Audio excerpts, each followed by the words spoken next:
Hey there, everyone. How are you? It's been a while. I am back. We are nearing the end of August. When you see this video, it'll probably be just the last few days of August, which my birthday is August 30th, Virgo over here. So super excited about that. But anyways, I wanted to do the astrological readings for every single sign for the month of September. So I'm going to be doing a tarot card reading for, again, every single astrological sign and really just kind of a forecast for September. Again, as I always say, tarot card readings are not set in stone. This is not absolute that, your future is going to be this way. In fact, I try to stay away from, future telling, future casting. Your life is in your control. You make the decisions in your life.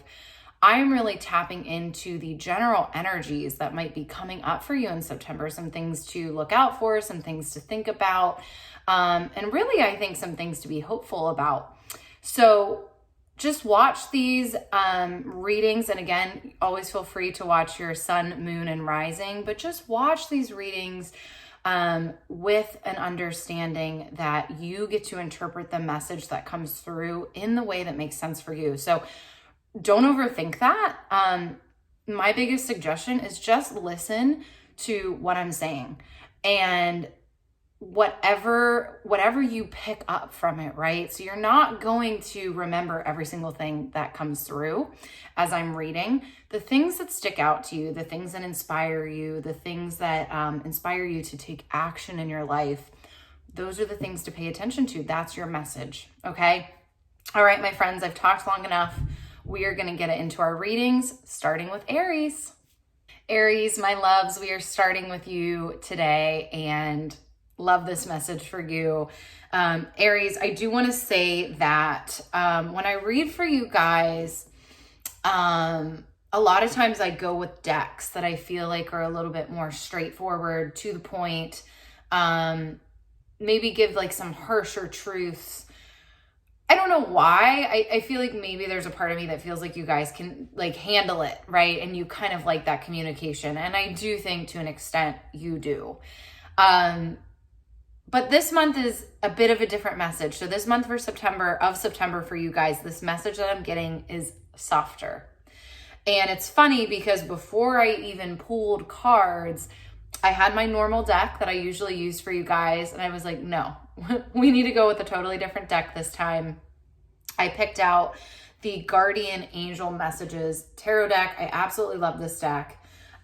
This deck is just, it feels a lot softer. It feels like a hug from the universe. And it really feels like your angels, your guides, your ancestors, whatever you believe in, right? Like the people that are not necessarily here physically, right? But maybe just the people or the energies or the being that you connect to for guidance, for love.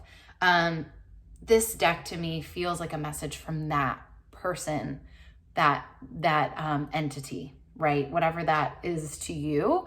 And so maybe even you just need to hear that right now, just to remember that you do have this connection to people that have passed before you. If you haven't spoken to those people in a while, right? In your prayers, in your dreams, in your meditation, in your silent time, in your walks, if you haven't connected, and maybe that's something that you've done in the past, I think there's a call to reconnect, right? I think there's a call to reconnect to comforts, and not comforts of, kind of the more worldly comforts, right? That we sometimes go to that, we know are kind of surface level comforts, right? So like fast food or, alcohol or whatever, right? That's not what I'm talking about here. I think there's a deeper call for you to reconnect to, and it really does feel like entities that are not on this physical plane, right? So I think they're surrounding you. You can feel their presence. Again, people that have passed before you, maybe even ancestors, guides, angels that you feel connected to. a God you feel connected to, like whatever that is. It can look like many different things for many different people, but I think as you're hearing this, you know what I'm talking about. This is a bit of an invitation for you to go back to that. Not even a bit of an invitation. It is an invitation. I'm never going to be that tarot reader that's going to tell you what to do, right? But this really does feel like a strong call to reconnect. So I'll start there. Okay, let's get into your reading though, loves. So the first card was funny. I was kind of pulling the deck out of the box and one card kind of got stuck in there. And I was like, okay, that's significant. I pulled it out and we have the Knight of Earth reversed. The Knight of Earth reversed. Immediately what this said to me is you do not have to work so hard to hold it all together, Aries. And as you walk into September, I really think that this card kind of represents the energy of September for you, is realizing that you don't have to do this alone. You don't have to be this like wounded warrior that just keeps going no matter what. There's a lot, I think we glorify in our society, right? Busyness. We glorify achievement. We glorify, I've worked my butt off for this or whatever, right? We glorify work ethic and, look at them. They're working from sun up till sundown and all these things. But there's no prize at the end of it for you, Aries, right? There's no, let me back it up. Obviously there can be rewards to hard work. We know that. I'm more talking about kind of this gold star mentality of, if I do all of these things, or not even if I do all of these things, it's more of a sense of I have to do all of these things. It's my duty to do all of these things because I'm the go-getter. I'm the one that gets stuff done, right? Again, September really feels like it's calling you into softness. It's calling you into doing less and connecting more, meditating more, walking more, being still more, maybe listening to just music, kind of not listening to music and reorganizing your whole house, right? Listening to music and just sitting there. I feel like as I'm saying this, it actually might make you, you might be feeling really uncomfortable. Like, what are you talking about? I also think there's probably a part of you that's like, yeah, I know I'm fast and furious and it might be kind of burning you out. I think this card is saying like, no one is asking this of you, Aries. It is okay to let yourself off the hook a little bit is really what's coming up. So again, Knight of Earth, reverse. We love the Knight of Earth. This is also sometimes the Knight of Pentacles or the Knight of Coins and other decks. We love the Knight of Pentacles or Coins or Earth. They're very hardworking. They're very dedicated, right? But sometimes you have to question yourself of, is this dedication blind? Is this dedication driving me into the ground? And what am I actually benefiting from this? And do I maybe need to step into a little bit more of a balance, into a little bit more of a connection to other things in my life that are not so fast paced, right? Connecting to past loved ones, praying, journaling, meditating, tarot, these things, they're not high energy activities, right?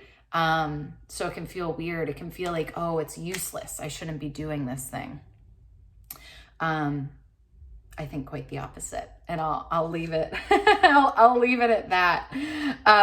Let's move into a couple other cards here for you. So it's really funny because the next card we actually had for you is almost kind of the opposite of what I'm talking about, which is the Seven of Earth. And the Seven of Earth is really speaking about kind of when you're just in the grind, right? When you're in the mode of doing the work and sometimes wondering, is this paying off, right? Is this leading me to where I ultimately want to be, or am I getting anywhere, right? It's kind of just like another tarot reader here on YouTube always says, is the juice worth the squeeze? And kind of that moment of questioning. And I actually think here there's a couple messages with this card. I think the first message is September is a time for you to actually evaluate what is worth the work for you? What is worth the hours you're putting in, the potential stress, you know, the dedication, the sacrifice, whatever is happening? Like, what is actually worth it in your life? Whatever. So we've had this message actually come up for you before, Aries, of, you know, this, what's coming to me is this literally making a list of every single thing that you do in your life and then evaluating, is this leading to my bigger goal? Is this ultimately, like, even if it's maybe causing me some stress or causing me, you know, to make some sacrifices, is this ultimately going to lead me to where I want to go? Or am I just doing this out of obligation, guilt, because I'm the one that's always done it, right? I'm the go-getter. I'm the one that's going to take on the burden. Is this really somebody else's issue? Is this really just nobody's issue and I need to drop it, right? Am I kind of adding more to my plate for no reason? So I think this is a bit of a card of actually taking inventory. See how he's kind of looking at the tree, looking at his crops? I think you need to kind of look and be like, okay, what is bearing crops? Like, what is happening in my life that is actually yielding results? Or maybe it's not yielding results yet, but eventually it will. And then also looking at, like, maybe what is yielding results, but I don't really care about those results. I'm doing this again out of obligation, out of guilt, out of, I feel like I have to. I really think this is calling you to do a bit of inventory. Okay. We then have this Queen of Air. And I really think what this card is speaking to, and I'm just going to show you the other card we have as well, which is the High Priestess. Love this card. Love it, love it, love it. I love this one in this deck particularly. The words on here is intuition, wisdom, and patience. So I think with the Queen of Air and the High Priestess, we have this idea of you learning how to make decisions for your life differently based off of what you start to learn about yourself from these other two cards.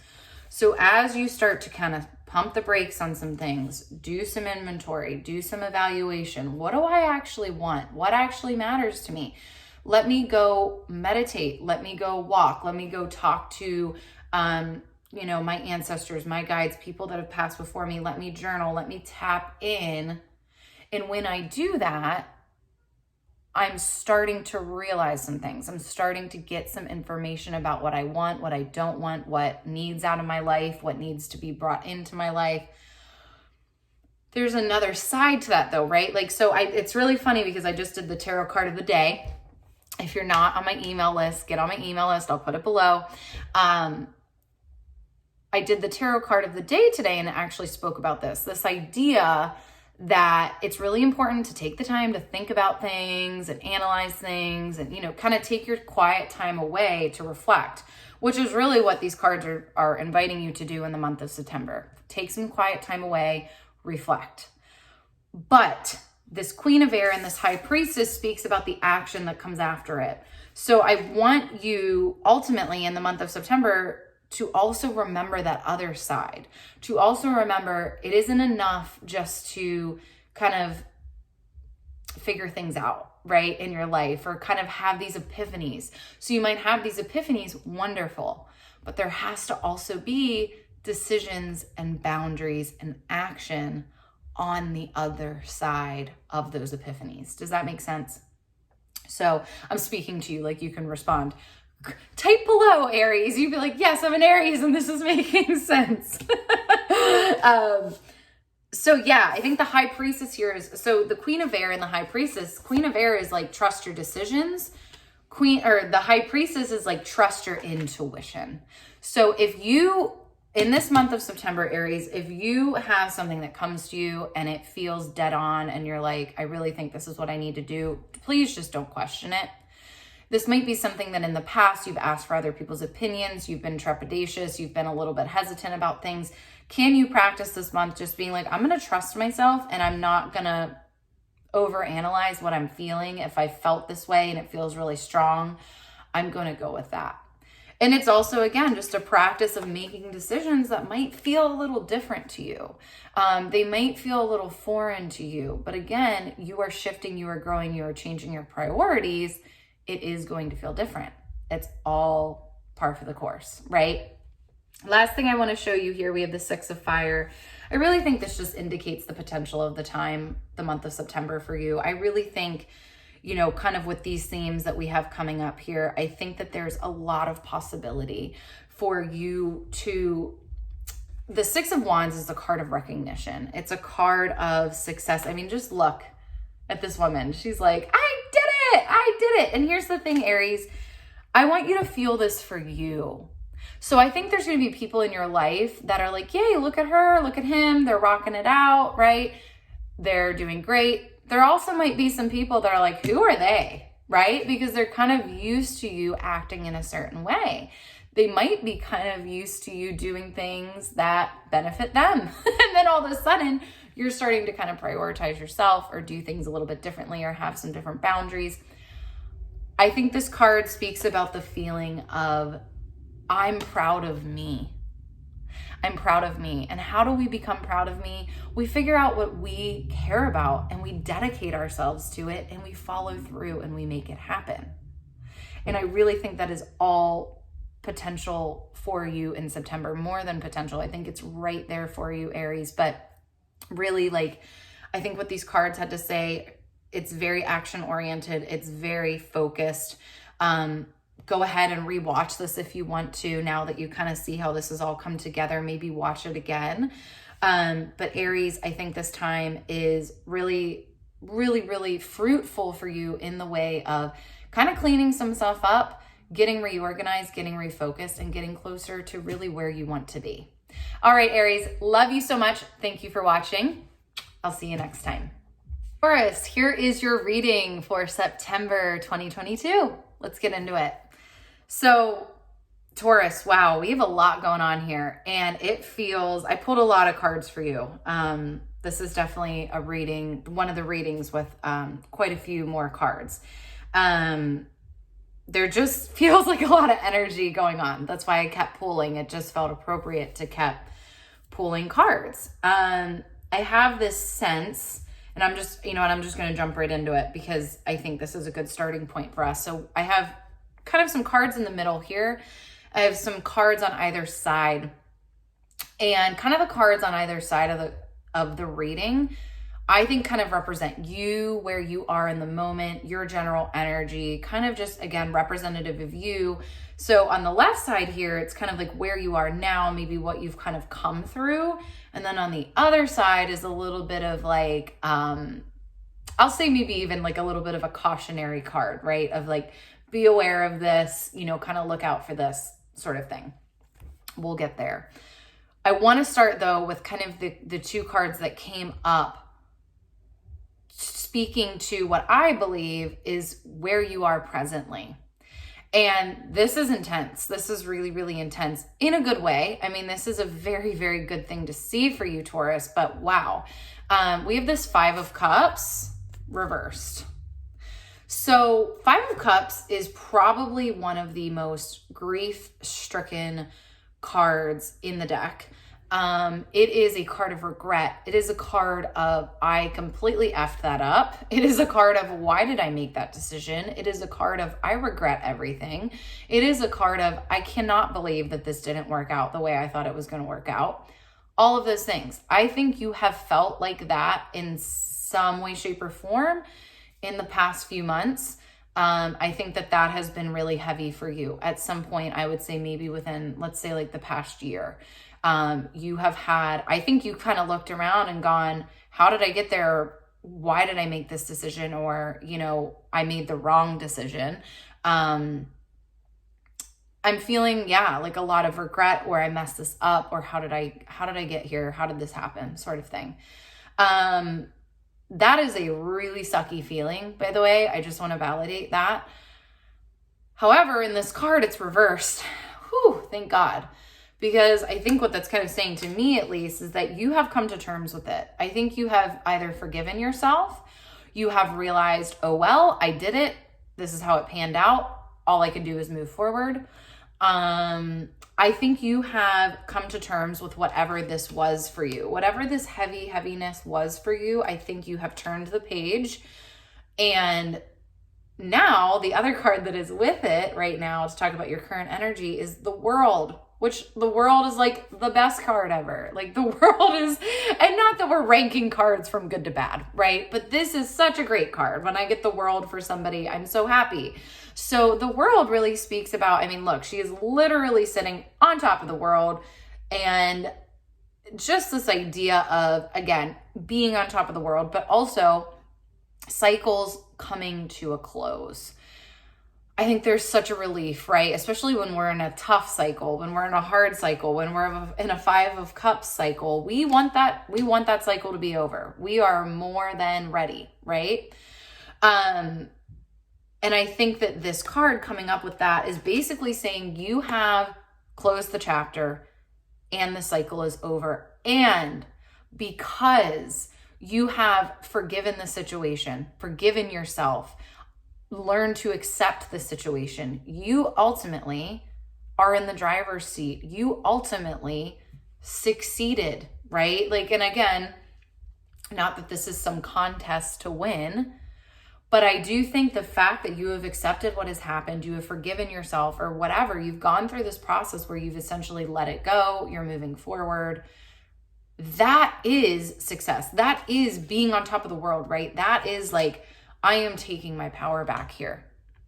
And I think that's really one of the greatest gifts you can give to yourself. So Taurus, I think you're in a good place is what I'm trying to say here.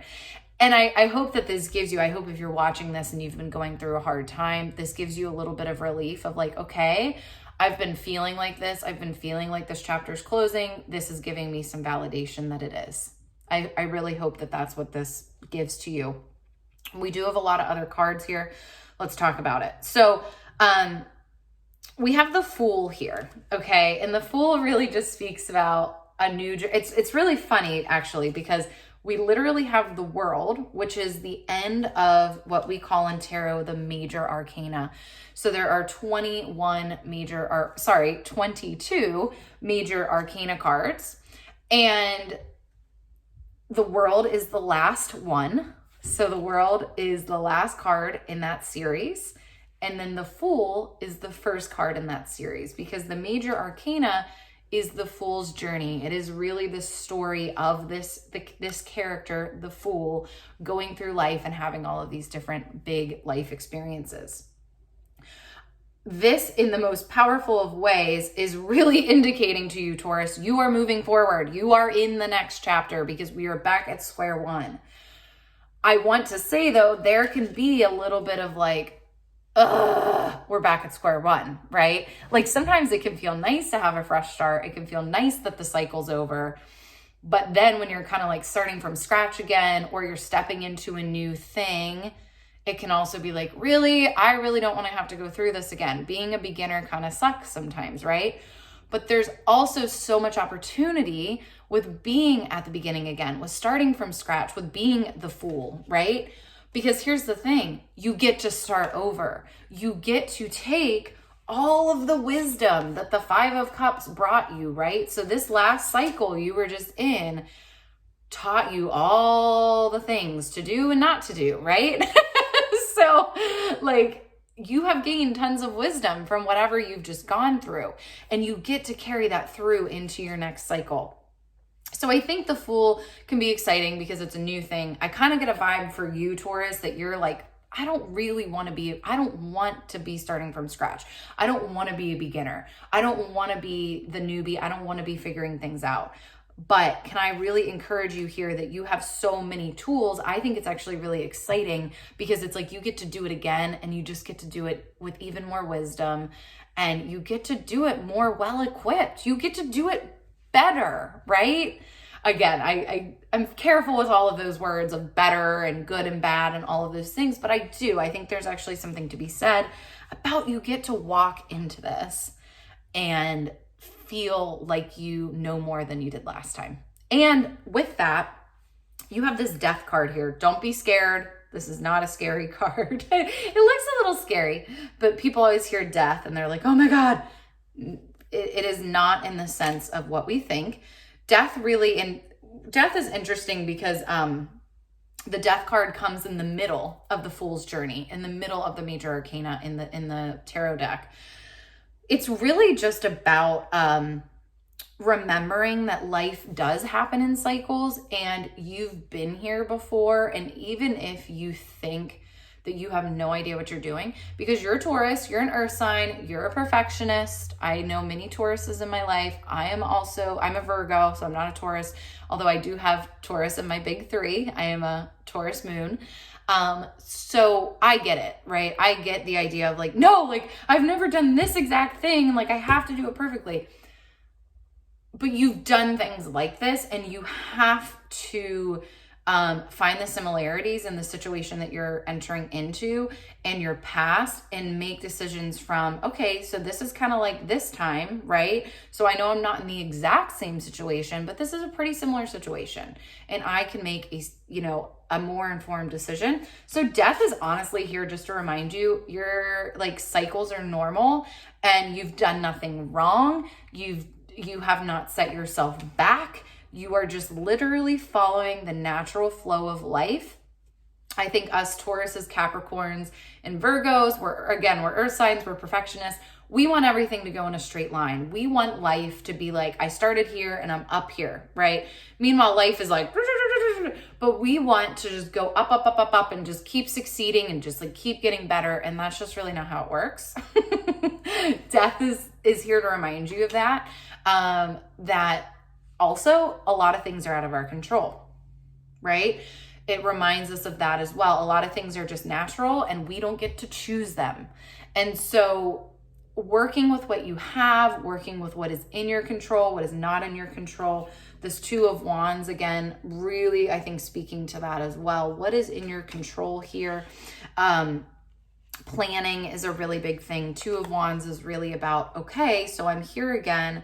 Let me create a plan that is rock solid, right? Also know that your plan's going to change. Also know, right? We have this Devil card here reversed. You might be like, oh my God, I'm getting the Devil. I'm getting death. It's all good. These are all good things. The Devil really just speaks about kind of these habits and routines that we can get stuck in, these patterns, these cycles, these belief systems that, again, we can kind of get stuck in, that don't always necessarily serve us. So just being aware of that, and kind of, I think how this Two of Wands and the Devil go together is this idea that have a plan, right? Get excited about this next stage. I'm feeling a little bit of dread from you, but I think this, like in September, this new thing, it can really be a fresh start in the best of ways, and kind of honestly what you would have hoped for back in the Five of Cup days. So try to remember that. Try to not get too trapped in the negativity of your mind. Again, I feel like I can say that lovingly to you, Taurus, because us Virgos are the same way. We can really look at the negative of the situation. I really think this is a chance for you to do it again and do it better, right? But with this Two of Wands and creating a plan and getting into the plan, the Devil reverse, I think, is kind of reminding you the plan might have to shift. That's okay. It's okay if things have to shift around a little bit. It's okay if you don't know all of the answers, right? So I think really grounding is big. The Hermit has come up here as well. I have so many cards for you. I want to make sure we get through all of them. The Hermit here, I love this one because the Hermit, if you see it, he has this flashlight here, or I don't even know if it's a flashlight. I don't know. You can't really tell. But he's kind of looking into, it looks almost like a cornfield. It's like this big kind of ominous, scary, dark patch of trees or whatever. But he has a light. I want you to remember that, Taurus. Every time you're starting to freak out, right? Go down the rabbit hole of, oh my God, how am I going to figure this out? I'm so overwhelmed. If you can actually consciously try to work on, where is my light, right? Where I've been here before. How do I tap into the guidance that I have built throughout my life? Everything I've gone through has helped me now navigate this situation. Everything you've gone through is your lantern, okay? Remember that. This isn't just another crappy time of your life, right? It might feel like it because it's new, but it's actually really exciting, and you have been equipped, right? You have been equipped with all of these things. They're going to help you. So, but I think the Hermit is also kind of speaking to taking time to ground, to meditate, to journal, so that you can kind of tap into these things again, these resources and these tools that help you get through whatever you're working through. Okay. Last two cards here, we have the Knight of Cups and the Three of Swords. This is interesting. I think really, so we have the Knight of Cups here. And this to me just always really screams apathetic to me. And then we also have the Three of Swords. I think kind of what this is saying to you is pick your battles. What are you going to allow to take your energy, to take your joy, to take your, take any really good energy away from your life? Be very, very, very, use discernment this month of September. You have gone through a lot, Taurus. So you also have perspective of really what is worth getting worked up over, getting upset over, right?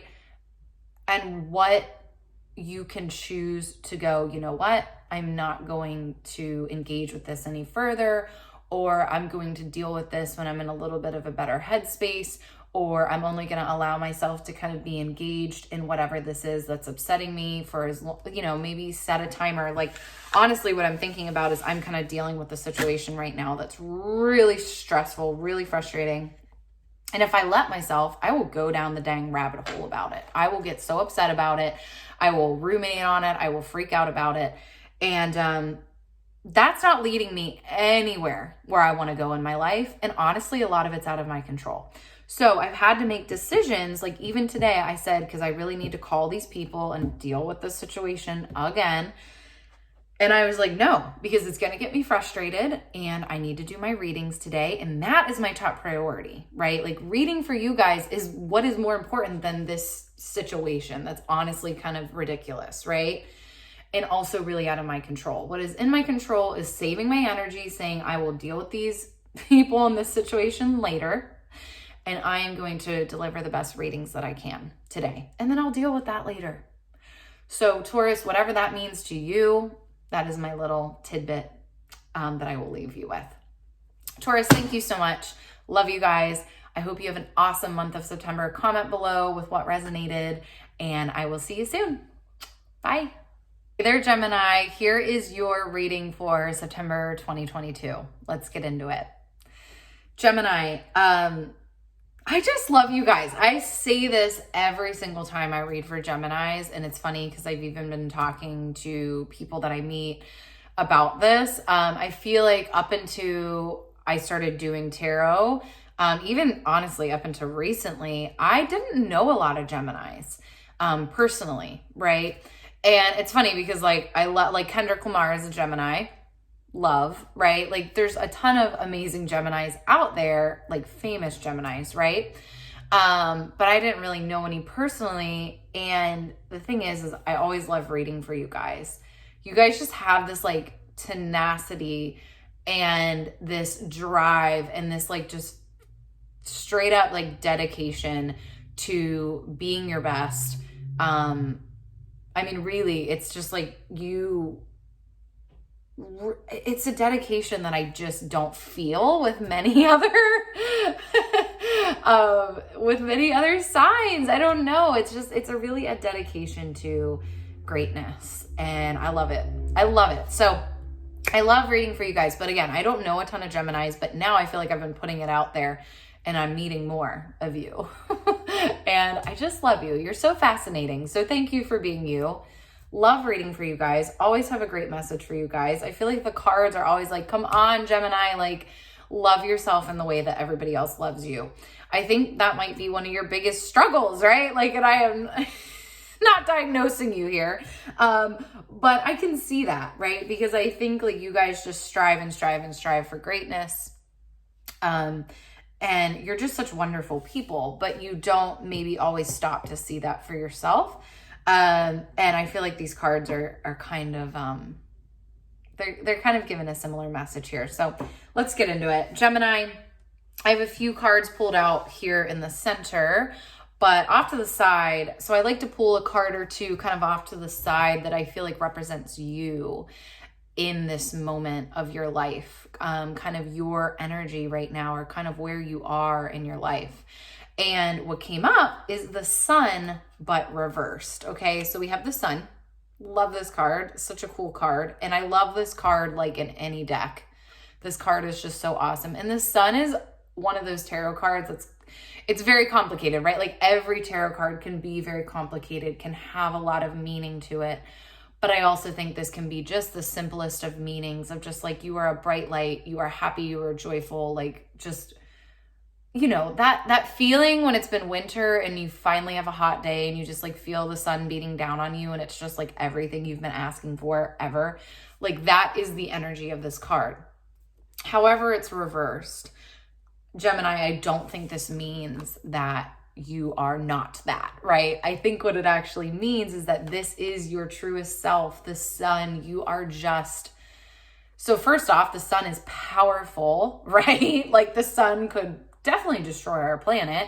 But the sun doesn't, right? The sun is loving, just like you, not going to destroy the planet. In fact, going to completely fuel the planet and give us everything like not everything that we need, right? But the sun, we have to have the sun. The sun basically sources everything that does happen on this planet. And so I think your power is great, Gemini, but I think this is coming upside down right now because you have really slidden off that path of seeing that about yourself. And I think the cards that we're going to go through here, I think tell a little bit of a story of maybe why that's happened and how you can kind of step back into this greatness and feeling like yourself and feeling so good. Gemini, you are inspirational people, really and truly. And I think, again, you may have fallen off your path a little bit. We all do, right? I think you beat yourself up a little bit more than anyone else does because, again, you're about greatness. You're about showing up as your best self. But everybody, right, has hard times. Everybody falls off and it's okay. It is okay. I think there's a little bit more going on here. So let's talk about it. So we have this 4 of Swords reversed. And then we have this 3 of Swords upright. This is such a weird kind of synchronistic message. I feel like this can kind of go like back and forth, almost in this like weird infinity sign. So we have the 3 of Swords here, which talks all about grief. So I think that there is something, I think there's just honestly, I don't think it's one thing. I'm not getting a vibe that it's one thing. I think there's actually a lot of things in your life that you may be needing to grieve, or you're fully aware that, yeah, you need to grieve them, or they might be really on your heart, and you are grieving them, but you're not really, here's the other part of this, the 4 of Swords reversed. I think there's a bit of avoiding what it looks like to go inward and to work out these things that need to be worked out, because what I would take a guess is that we have the 6 of Wands here and we have this Princess of Cups here. This might be a newer thing for you. Princess of Cups kind of speaks to, you know, I haven't done this before. I haven't treated my emotions in this way before. I haven't felt this way before. I haven't allowed myself to feel this way before.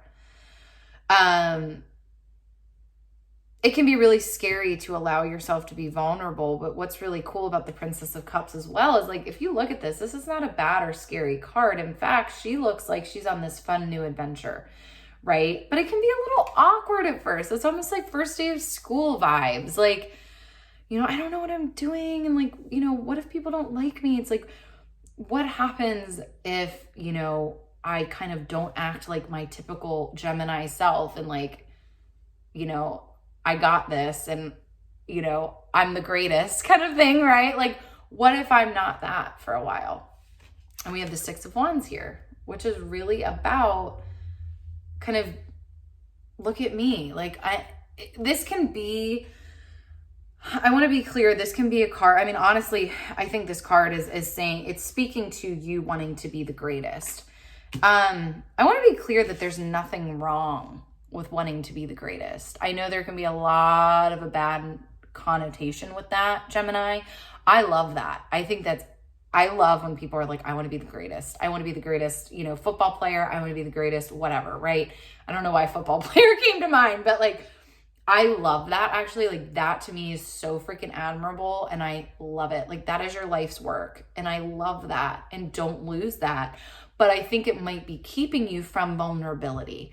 I think it might be keeping you from the work that you have to do, which is a little bit inward and it's quiet and you're not kind of like being center stage greatness vibes, right? You're kind of just going inward and dealing with your stuff.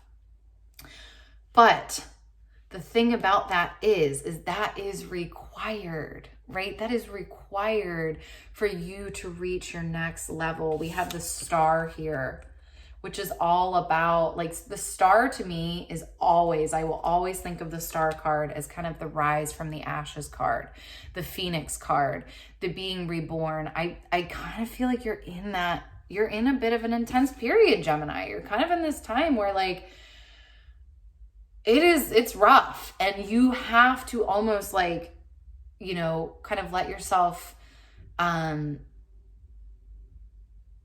do I want to put this gently. You have to let yourself kind of be rebuilt, right? And I want to be rebuilt, right? There's nothing wrong with you now. I think it's more of letting yourself kind of unravel yourself a little bit, like really just kind of let things be open, let yourself be vulnerable, right? To then be able to heal. We can't heal things. Think about it this way. We can't heal things if we're, you know, I injured both of my feet about 2 months ago. I'm not going to heal my feet if I'm running every day and I'm like, oh, I want to be the, you know, marathon winner of my area. So I have to start running. It's like I would be better off to do my proper rest and my PT and what I'm supposed to be doing for my feet and only get to train for 2 months, right? Over training for 4 months immediately after the injury, right? Because what would I do? I would just injure myself more. So it's knowing when it's time to take care, to heal things, to let things kind of be in disarray, right? Or to be not perfect, but let them heal. That is how you come back. Gemini, I think this is kind of the next step in your journey that you've been avoiding, is you have to kind of simmer. You kind of have to lay low, figure some things out, maybe not be full throttle. What are you doing though? You're healing, you're preparing, you are getting ready for the next thing. I also think here, Gemini, we have this 6 of Cups, which talks about reciprocity. I want to pull one more card for you too. Yeah. Just let me show this to you. Ace of Cups reversed. Why are you avoiding these feelings, Gemini? Why are you avoiding this, right? You are avoiding the vulnerability. Stop it. Stop it. Vulnerability, there's so much strength in vulnerability. The 6 of Cups, right? I really think actually part of greatness is vulnerability. It's, I will show you mine if you show me yours, right? I will show you, I will tell you, I will, and that could have just sounded really bad. It could have sounded a little bit more graphic than I meant it to be. But no, I think this is kind of more about, we all are wounded. We all have issues. No one is exempt, even you, Gemini. And I really think where the greatness is found is owning those and knowing how to work with them, knowing how to address and accept and work through and heal whatever pain, whatever wounds are in your life, right? I mean, look at this. Like, those swords are going through this heart, and that is painful, right? I think the greatness comes in where we face it and we work through it. That is how we grow. That is how we strengthen. And I think the 6 of Cups is really inviting you into being supported right now. Gemini, I kind of feel like we've gotten this message for you before. It's funny because the tarot will keep saying messages. I mean, I've been getting pretty much the same message for the past year, right? I think people are always wanting this different answer. It's like, no, sometimes the tarot is just going to keep telling you the same thing until you listen. I think this Six of Cups also speaks to finding support in your life. So maybe joining that support group that you've been thinking about. So if you're having issues with a specific thing, right? Like there are specific issues that other people have. I promise you, you are not alone. You are not alone. There's so many support groups. Get into Google right now, Gemini, in Google. Groups for people that struggle with blah, or groups for people who blah. Are you, again, Princess of Cups, are you going to kind of feel awkward? Are you going to be like, this is weird. I don't want to be here. I'm Gemini. I'm used to being great and figuring it out on my own. Yeah, but your next level of greatness is accepting the help and allowing yourself to be vulnerable in the way that you deserve, because you're a freaking kick A person. I have to be careful about what I say on here. You're an amazing person, Gemini. Allow yourself to receive all of the amazing energy that you put out. It's time for you to kind of receive it back, right? We all have our cycles of life. And I think this is a little bit of a slower cycle for you. It doesn't mean that you're any less close to your greatness, right? That you're any less close to your goals. This is actually just part of that journey for you. Gemini, thank you so much for letting me read for you. I know this was a lot. I'm sending you all the love. You got this. Comment below what this, how this resonated for you. And I will see you next time, Gemini. Bye. Hey there, Cancer. Here is your tarot card reading for September 2022. Let's get into it. Cancer, this is unlike any other reading I've ever done, ever. Just the way that it has kind of panned out is interesting and in a really good way. I love this message. This is a very, very good message. But I feel like so just the context of it is that it feels like you are battling, like deep inside what is true for you, what is going on for you in your world. But it feels like you are having to kind of fight for it feels like you're having to prove essentially how you're feeling. And I want to talk about that.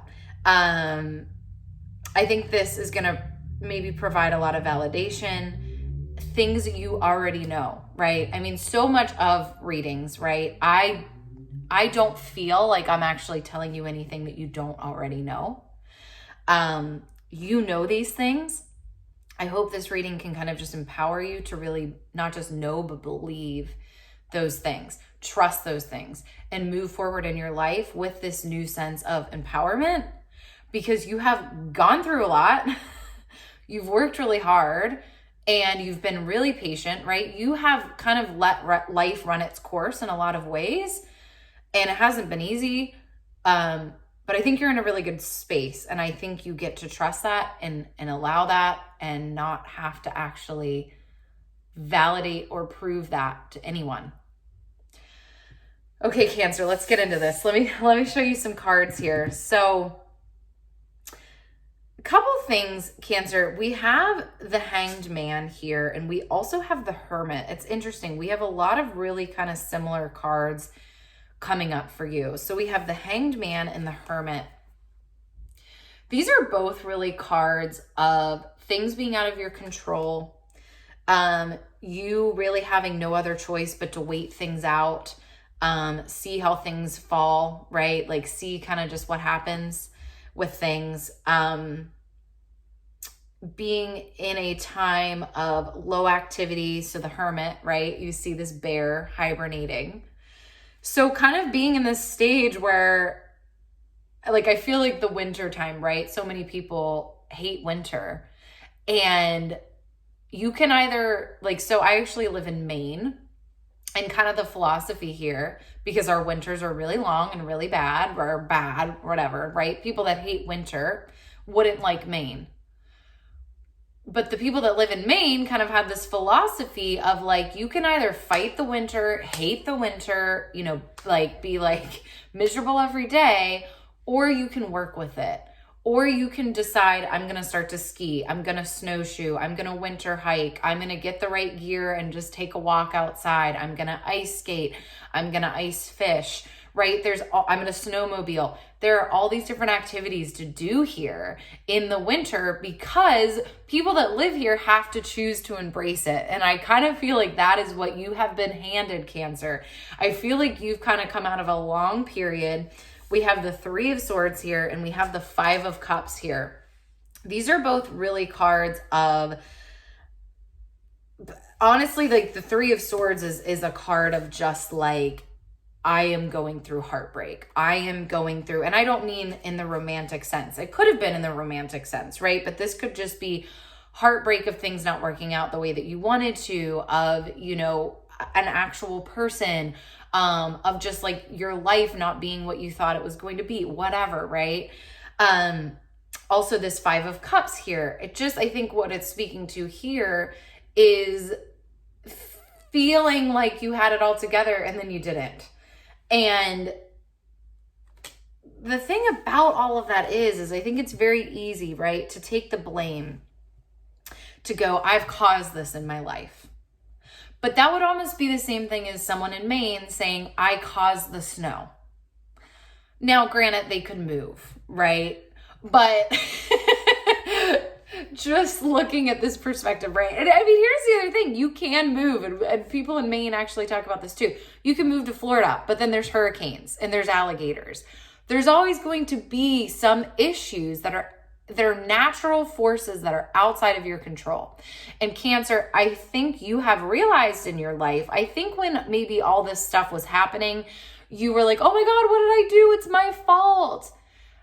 And then I think you got to this point, Cancer, which is this Mother of Cups here, where you started to understand the meaning of all of it. You started to understand why it wasn't in your control and what lessons you could learn and maybe why it was happening, right? I think you actually took this really beautiful transformational approach, which is the Hanged Man. If you look here, the Hanged Man, he's like a little cocoon about to turn into a butterfly.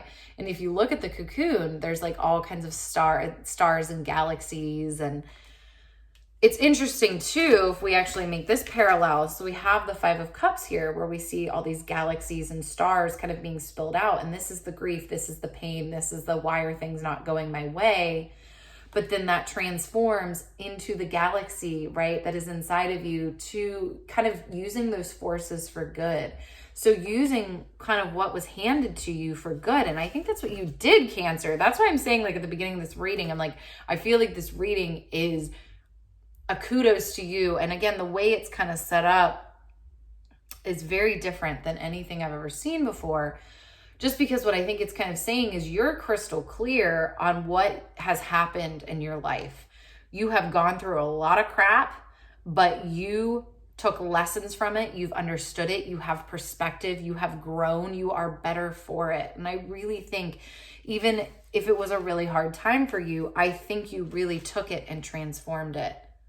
You took, again, all of that spillage, all of that despair. Look at these two cards. Like, that's crazy. The Five of Cups is the despair, the pain, the hurt. And then we have the Hanged Man, the little cocoon here, taking all of that, wrapping it up and doing something with it. Also knowing, right, the Hanged Man and the Hermit, they know that things take time. They know that you have to embrace whatever season you're in, hence my main metaphor. I don't know if I really wrapped that one up too well. The winter metaphor. What are you going to do, right? Are you going to just complain every single day about the circumstances that, again, are outside of your control? And I really do feel like that's what this kind of looked like for you, Cancer, it was really stuff that was natural forces and not your fault, right? You did the best you could with a bad situation, and I think you ultimately took a lot from it. There was a lot of growth there. And with that, there was just a patience. I think you learned a patience. What's interesting, though, is kind of why I was like, okay, so this reading is a little bit different, is we have some cards on the side here. So these cards in the middle that I just showed you, I feel like they kind of show you. They show the landscape of you as an individual.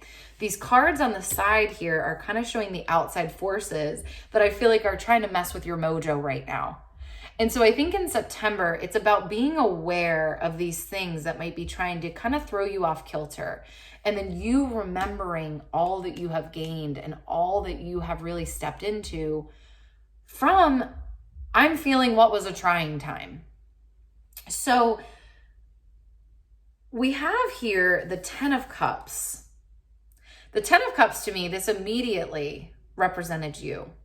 You are feeling invincible. You are feeling like I've made it through hell and back, and I'm excited. I feel good. I see possibility. I am grateful, right? I've experienced a lot. So I'm grateful. I'm grateful for what I have. I'm grateful for making it through. However, we have this 5 of Wands reversed. And I feel like this is all the chitter chatter of like, no, like, honestly, like, I really feel like people are telling you that you shouldn't feel this way. And maybe they're not straight up saying that, but I feel like you're getting that messaging or that feeling, or someone is somewhere or even someplace is kind of making you feel that way. They're making you kind of question your growth. But I want to bring you back to this Mother of Cups card that you have, which really, I think, just signifies and validates all of the growth, all of the maturity, quite frankly, that came through. I think you're really proud of this, Cancer. Like, that's the thing. I think this message is kind of saying to you, you get to be proud of this. This was actually a big deal. You did a lot of really hard work. You endured a lot of crap. You were really patient. You didn't just run off and move to Florida. You stayed in Maine throughout the whole winter and you made the best of it. You skied and you snowshoed and you did all the things, right? You didn't just run off to somewhere else. You faced it. But I think maybe there's some lingering things from your past that are not allowing you to fully step into the next, kind of the next growth spurt, or the next level, right? I think you've already gone through the growth spurt. The next level of your life that comes from all this work that you've done. So then we have these 2 other cards here. We have the 2 of Wands reversed. We also have the Father of Swords reversed. I really just think kind of what's coming up here, these are both reversed. 2 of Wands talks about planning. Father of Swords kind of, again, speaking about being really self-assured, making decisions from this really grounded, assured place. And I actually think that you're there, right? You have developed into this person that's now very certain of themselves, very certain of, you know, honestly, I think the goodness in their life and decisions that are healthy and good for them and good for others. And, yeah, I just think that you're kind of in this really good spot right now where you can make a lot of really good decisions. But for whatever reason, I think you're kind of living a little bit in the past versions of you that were a little bit more hesitant, a little bit more listening to the ideas of others, right? Listening to the opinions of others. We have this 2 of Wands reversed. It's this hesitation of making the moves, taking the steps forward, the things that you've learned and the things that you now know and you know that you want. There's a bit of hesitation just actually acting on those. So in September, I just pulled, oh my gosh, I just want to pull so many cards for you. Yeah, so first and foremost, trust yourself. We have the Son of Wands reversed. I kind of feel like you're a little bit worried that you're, I'm actually hearing this of like, well, I take things too fast, or I'm too impulsive, or I've made, stupid decisions in the past. No, Cancer. Yeah, maybe, but you've learned, and you've learned like so much, like through whatever you've just gone through, you've learned a ton. You're not that person anymore. Like, you understand your impulsiveness. If you are someone that has had impulsive behaviors in the past, if you can literally say like, I'm impulsive, well, now you know that about yourself, right? So you're going to make decisions based off of what you know about yourself. Please trust that. We have the 4 of Pentacles here.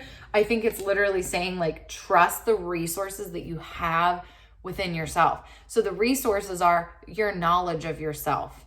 So the Son of Wands reverse is this fear of, I don't want to act, you know, haphazardly or impulsive or in these bad ways that I have in the past. I'm beating myself up about past mistakes. You're not that, I mean, you're just not, you're so much more aware now, Cancer. So as you step into September, my biggest message, I think, for you from the cards is you're kind of a totally different person at this point. I don't know how else to say it. You've matured greatly. You've gone through a lot of crap. You've endured a lot of crap. And from that, you've gained a lot of wisdom and you've gained a lot of insight, right? I'm showing all these cards that kind of relate to that. Your life gets to be good and you get to trust yourself because you have learned so much and you are full of resources now that get to support you through your next decisions. Okay. Love you so much, Cancer. Please comment below how this landed with you, you know, kind of what your biggest takeaway was from this. This is a really interesting and powerful, powerful message.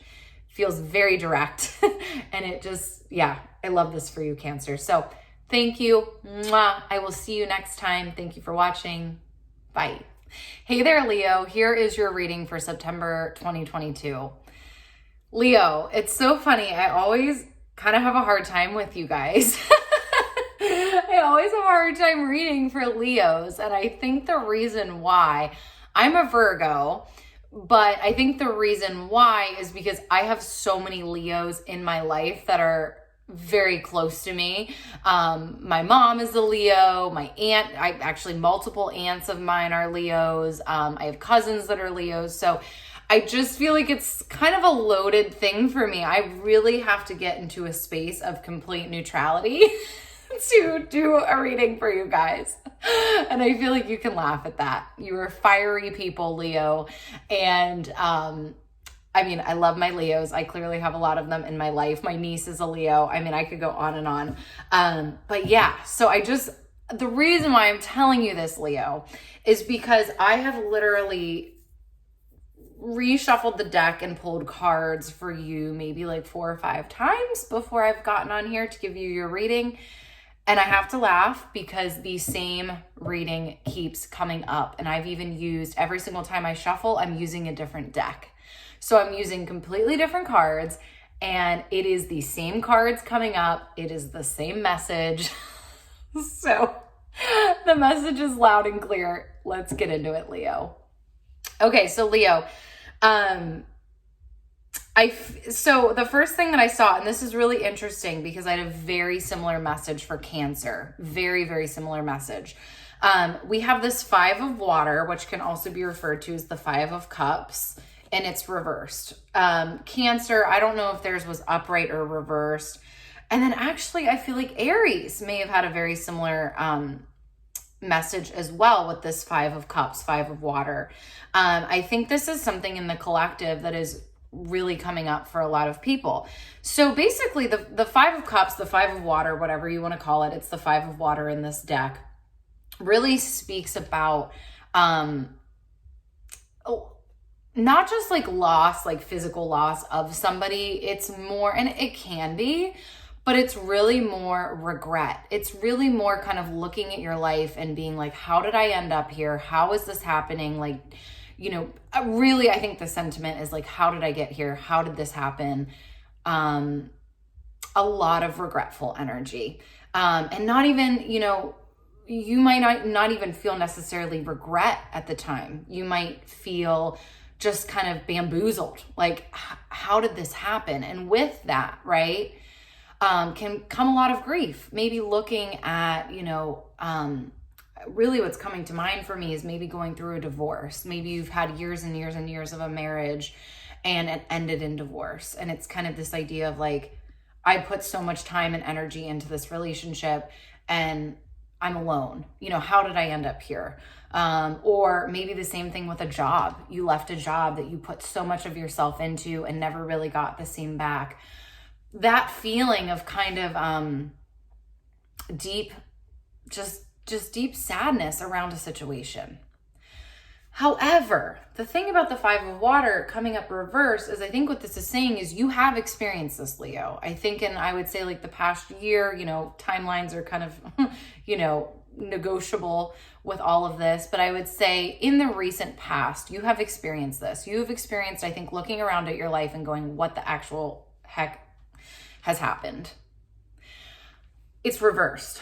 I think what it's saying is you have made peace with whatever happened. You have, and really, I think it's come to not a conclusion, right? Because I think a lot of these things don't necessarily get tied in a nice little bow, right? It's like with the divorce or with the loss of a job, it's not just like, oh, okay, well, I fixed that, right? But it's more of an acceptance, a healing, a moving forward, a forgiving yourself and understanding things at a deeper level, right? So I really do feel like this Five of Water reverse,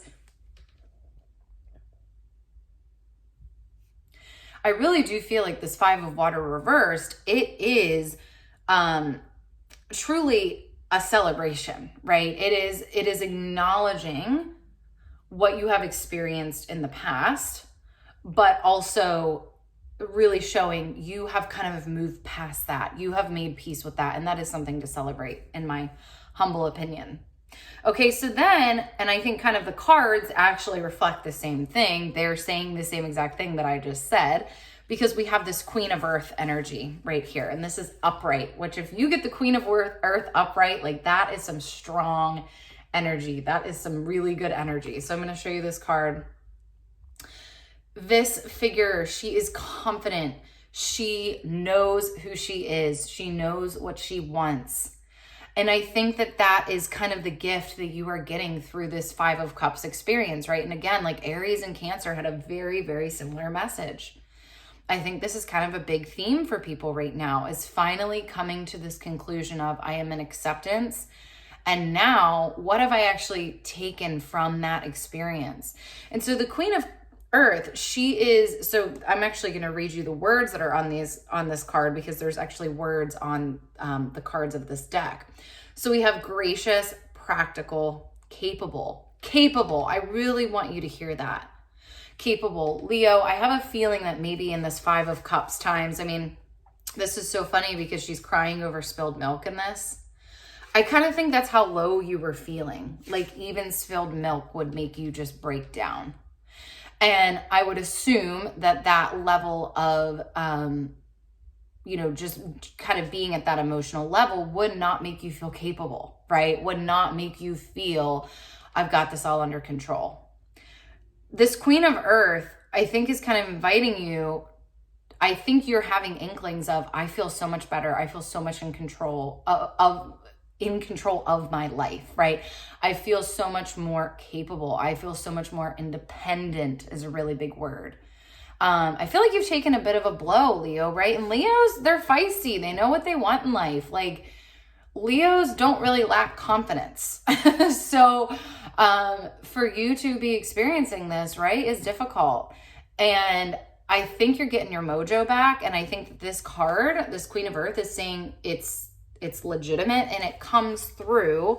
I really truly believe this kind of energy, the energy that we see in the kings of the queens of the tarot deck.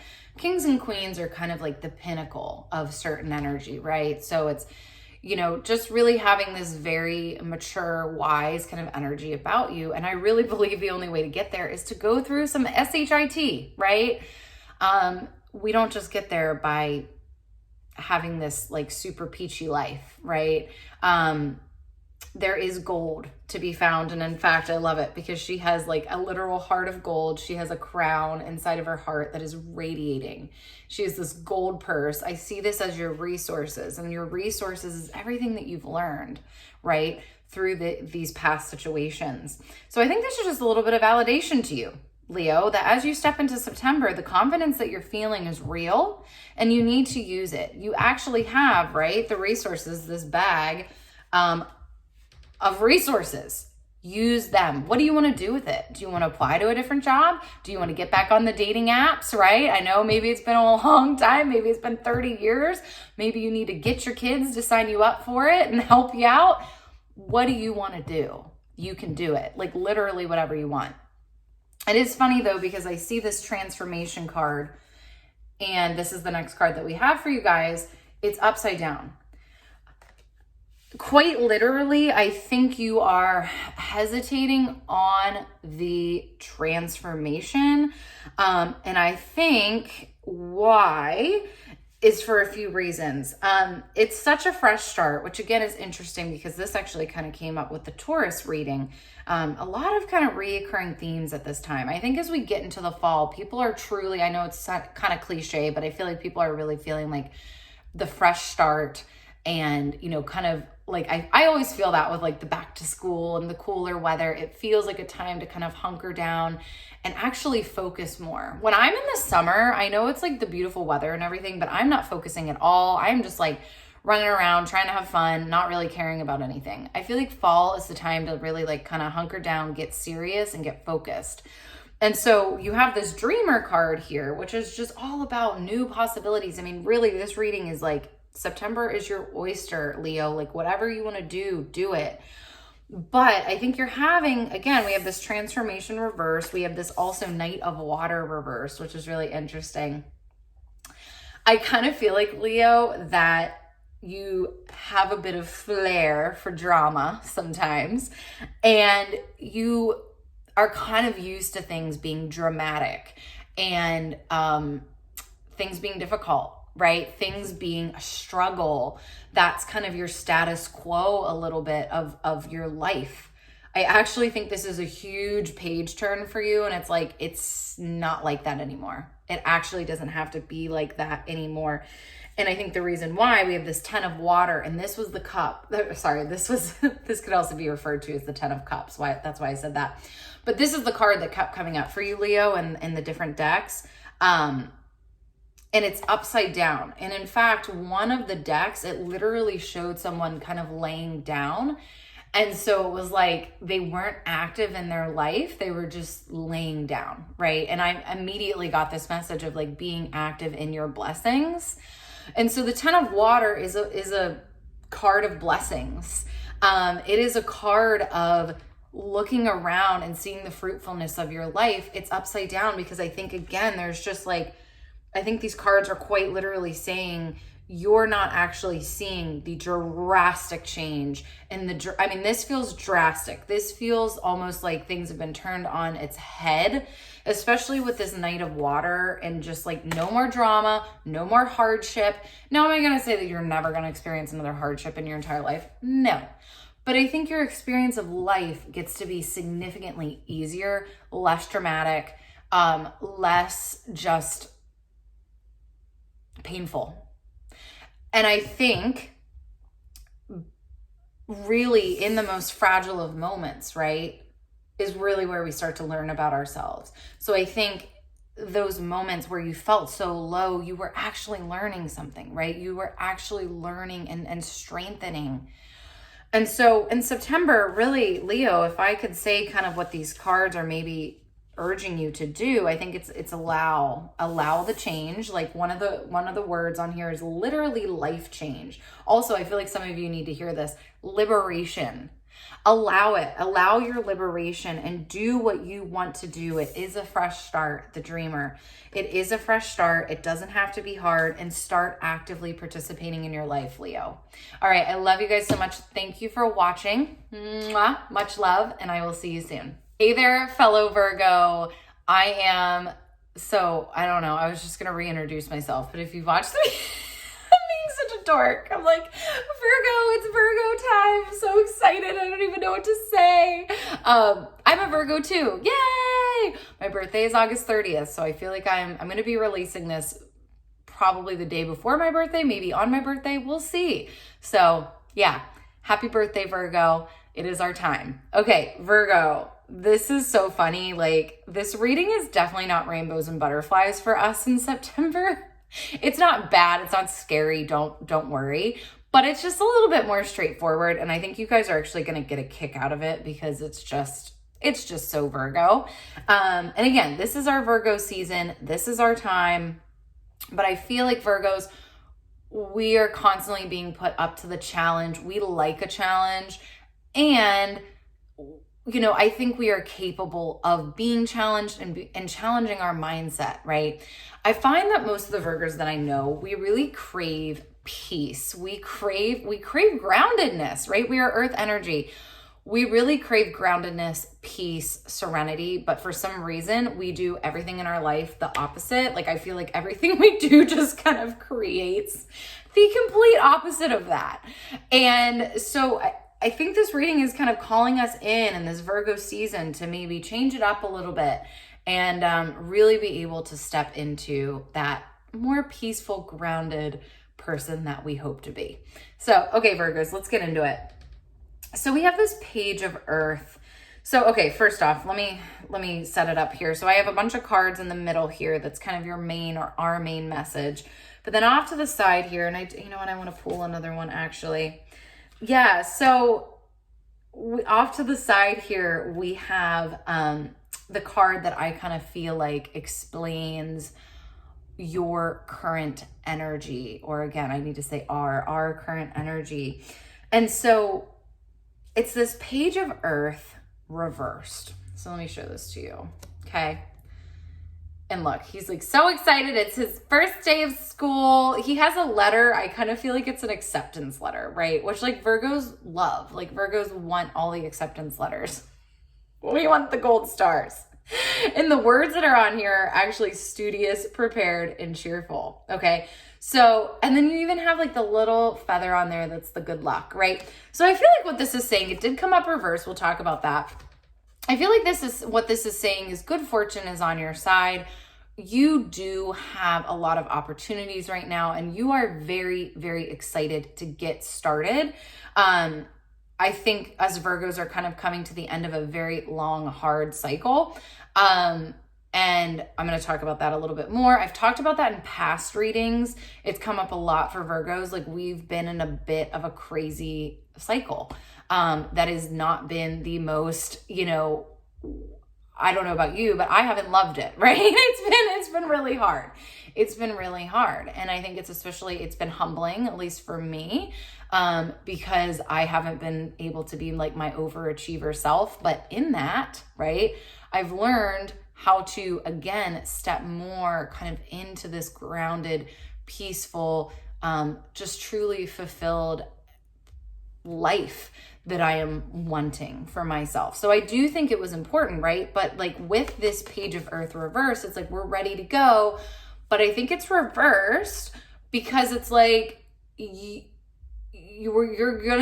about to walk into a cycle, but really be open to it being different than you've ever done anything before. So this is not the time to go back into Virgo mode and just do everything your way, right? And you're probably laughing at that. We're going to get more into these cards. They talk about that more. But we also have the moon here, which is just so funny because I would literally never tell anybody this, right?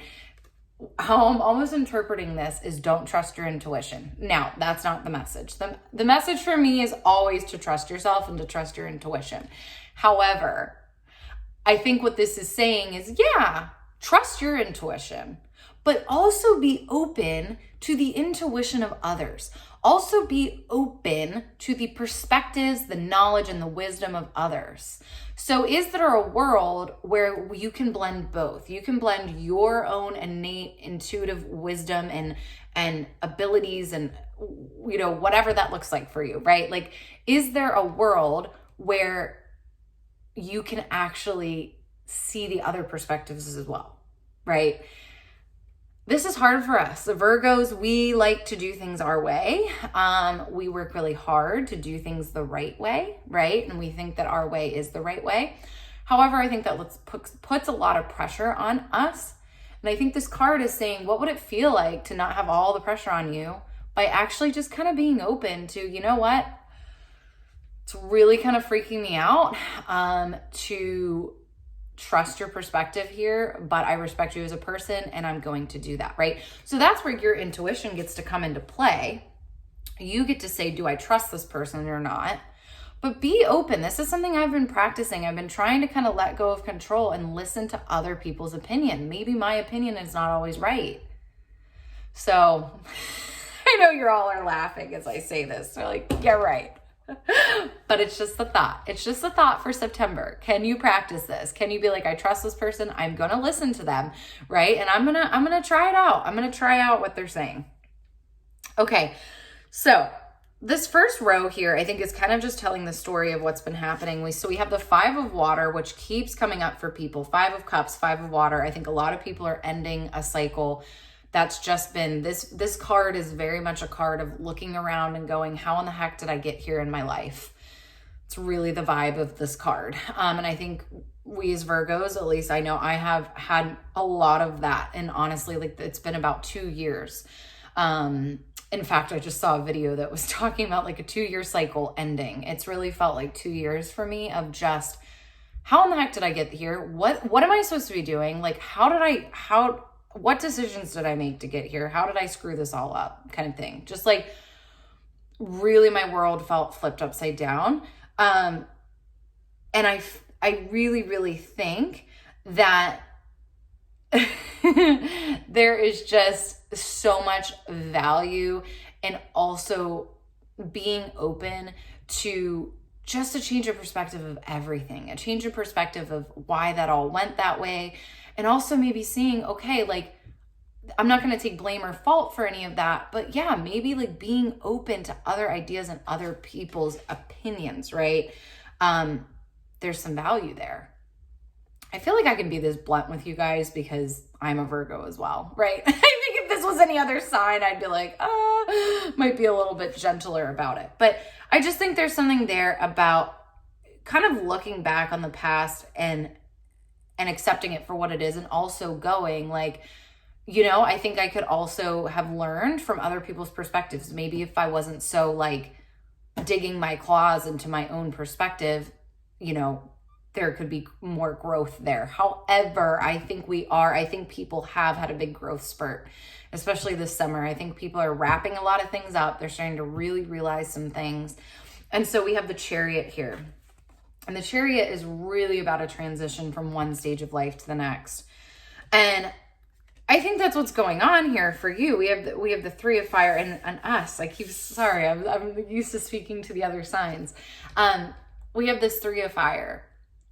And this is just such an ambitious card, Virgo. This is the card of, you know, making plans, having goals, having a vision.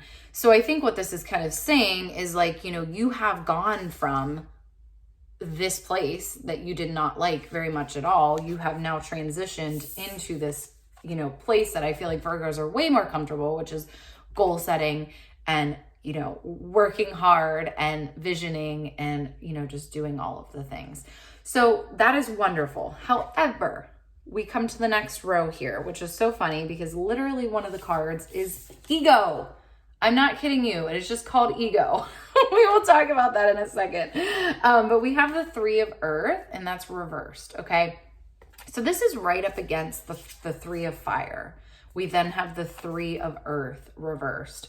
The 3 of earth is so much about collaboration. It literally, one of the words on here is collaboration, talent, and recognition. So what I want to point out here is that when we can kind of realize what our strengths are and what our weaknesses are, and I say that weaknesses word as an amazing thing. I think it is great to know what you are not good at or what you don't like to do, because then you can open the door for people that do like to do that stuff or do, you know, just like are more talented in that area. They can show up in that way. And that is the whole idea of collaboration. I think, Virgo, the way that you get to alleviate yourself in the month of September, and I would even say just moving forward in your life, is being open to collaboration. It's so funny because this card, this 3 of earth card, has been coming up for me and coming up for my Virgo readings for months and months and months and months. And I was so confused. I'm like, what does this mean, collaboration? I'm like, I do collaborate with people. I've done networking events. You know, I've done all kinds of events with people and I'm always talking to people and like, what does this mean? And I realize now it's not a physical plane of collaboration. It's not meaning, you know, do an event with this person or start a business with this person. It means collaborate on an energetic level. Collaborate where you are exchanging trust with someone and they're allowing you in to do your greatest things that you are best at, and vice versa, right? You are letting go of the reins. You are accepting help. You are accepting help. If somebody says they're going to do something for you, you let them. And again, even hearing that accepting help has always been hard for me. I'm like, well, what does that mean? It comes down to trust. It comes down to, what can I let off of my plate, off of my mental load, my physical load? Can I start practicing? I think in September, all you really do, right, is practice. Okay, what if I just really, like, maybe there's something that, you feel that only you can do around the house. Can you, if you have a partner, can you allow them to, can you allow trust and ask them to do it? Or maybe your children, or if you don't live with anybody, can you hire someone? If that is not accessible to you, can you maybe open up TikTok or YouTube and see if there are easier ways to do this thing? Do you see what I'm saying? So it's not necessarily that you have to be like collaborating and like getting together with all these people. No, it's just like, see how this person is working so hard, but they have someone behind them. You do not have to like march forward, right, Virgo? You get to just also like have a helping hand, but not just, in the physical sense. I think it can be like, I trust this person's opinion. I'm unsure about this decision. I'm going to go. I am having a car issue and I'm really stressed out about it. And so I thought, who is the car expert in my life? And I literally have someone that knows a lot about cars. And I called them and I asked their opinion, right? And I let it alleviate some of my worries. So can you do that, right? It's such a hard practice, Virgo. It's not going to be a one-time thing, but I think it's what you're kind of being invited to do this September. Okay, we also have the ego card here. The ego card. And I think these two together is just really kind of saying, keep yourself in check. Ego is really, it's funny. The main word on here is dependency. And I think we can be in a default mode of, I have to do things a certain way. Kind of defaulting to anxiety, defaulting to stress. If you can stop yourself, I know it's hard, especially when things are getting, when stressful moments are happening, but can you practice maybe stopping and thinking, okay, how can I approach this a little bit differently? Again, is there someone I can ask for help? Can I Google something to maybe get a different idea? Can I ask for someone to give me peace of mind, right? I think so much of this is not having that peace of mind. Who can I bring in here that I trust, that is an expert in this area, that can help me, that can give me advice? Can I pass this off to someone else? Or even just, can I take a breath and maybe try to reapproach this? Okay, the last card we have for you is the Page of Fire reversed, okay? So again, Virgo, I think you have two pages here. This is like this new, fresh start, super excited, super energetic, like go, go, go, like new kid on the block kind of energy.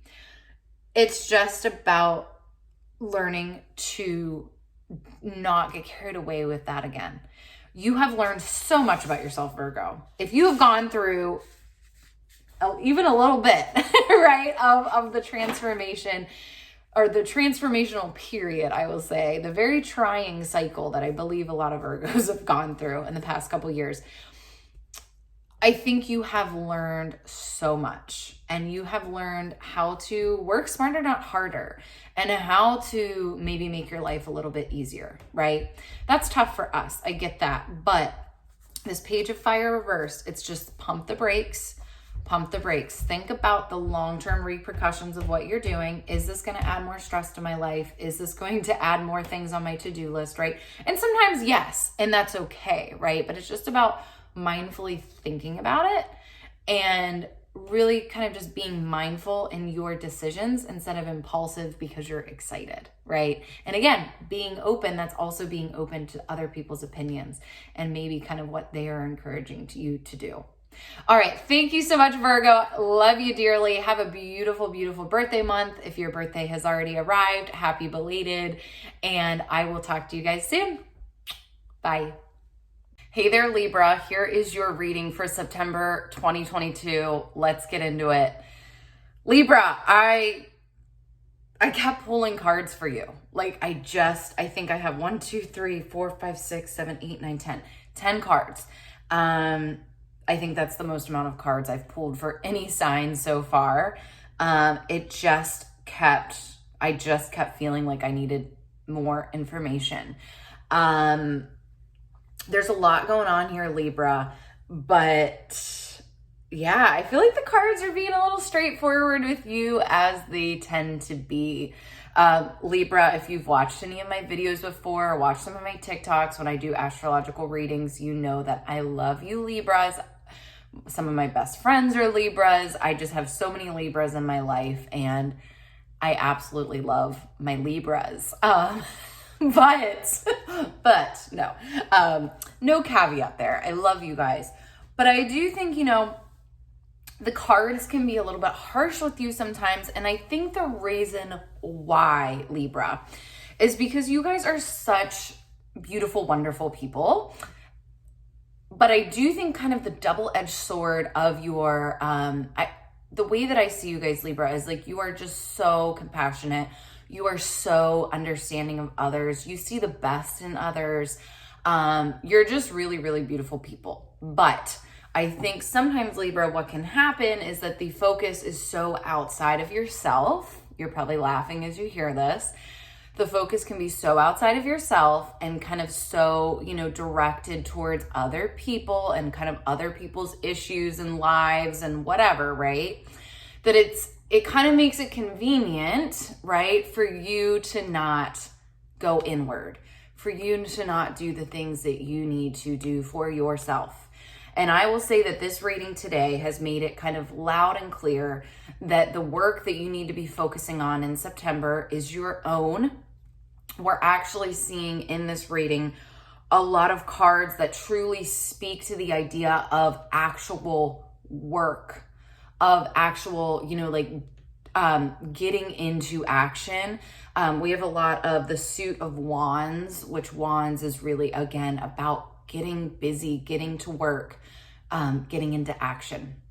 Okay, so let's jump into it a little bit here. Again, I have a lot of cards. I kind of want to start at the top here. As I was shuffling, this card popped out and I find it very interesting. I feel like there's kind of a bunch of different interpretations that are actually jumping out to me with this one.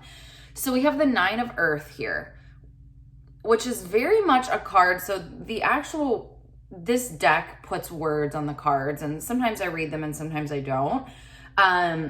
This one says contentment. There are other words on here, but what is really kind of sticking out to me is contentment. Okay. And if you look at this person in this card, right, she's kind of looking off into the distance. And I think in a way, right, this could be very genuine. She's in this beautiful, beautiful garden. She has these trees that are growing gold coins. I mean, who wouldn't want that, right? There's a rainbow in the background. It's just beautiful. However, this card came up reversed for you. And honestly, what I went to here was, what are you looking past, right, to pretend that everything is okay? And I want to be clear here. I'm not getting vibes that this is like this huge, monumental, like I don't think that this is this really big heart-wrenching thing for you. I think it's kind of more subtle things in your life, and they might be big things, right? They might be really certain relationships with people. They might be, your job or interactions in your job. They might be, big things in your life. But what I'm saying is, I think this is something that you kind of just needed the validation of. Like, now that I'm pulling out this card, you're like, yep, I know exactly what you're talking about.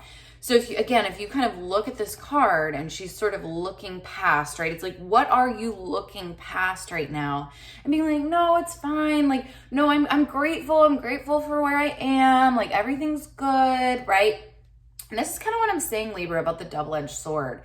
It's so funny. I'm a Virgo, and I feel like our readings are constantly calling us into gratitude. They're constantly calling us Virgos into being more present, being more aware, having more gratitude. Libra, I kind of feel like you're the opposite. I feel like you have no problem with gratitude. You have no problem with, like, you know, flipping things on its head and like seeing the bright side and everything, seeing the silver lining. I'm curious if some of that right now is maybe to your detriment. And again, really what I'm getting is, what are you looking past and acting like everything is okay? We have these other cards here. I want to point out this King of Water that came up. This was the last card I pulled. I was like, give me a little bit more information, Tarot. And this is what came up. So we have this King of Water here. Again, I'm going to read the words to you: compassionate, understanding, and trustworthy. But if you look at this figure, for some reason, it's striking me as being a little bit too forgiving, and also not owning. I think that's what it is. Not owning what you actually believe. Not owning your strong opinions, your strong feelings. Instead, kind of jumping into the placation, right? Jumping into the, I'm going to make everything okay, right? So the king of water, sometimes referred to as the King of Cups in the tarot deck, is really, really skilled emotionally, right? Basically is a master of his or her emotions. The thing about the King of Water, the King of Cups, I think kind of the shadow side, right, is that, again, there can be this putting everybody's kind of placation in front of yourself, or, again, kind of having so much compassion or wanting to really appear as so emotionally solid, right, that you're not actually speaking the truths that you're feeling. And so, again, Libra, I think on your best days, right? And I would say like 9 times out of 10, even 9.5 times out of 10, like most of the time, you guys are, I would say, like the most compassionate sign, the most understanding sign. Your emotional intelligence is really, really high. At least for all, I know a lot of Libras, and I would say basically I could give all of them the emotional intelligence score like 10 out of 10, probably off the charts, right? But I'm curious, when does that become a crutch, right? When do we, again, start to look past things? We have this 7 of Air, which is interesting because 7 of Air, I really want to read these words to you on these cards today because I feel like they're going to strike something in you. This 7 of Air says awareness, caution, and consequences. So 7 of Air is not a rainbows and butterflies card. 7 of Air, again, sometimes referred to as 7 of Swords, talks a little bit more about people being sneaky, people being shady, having to compromise, right?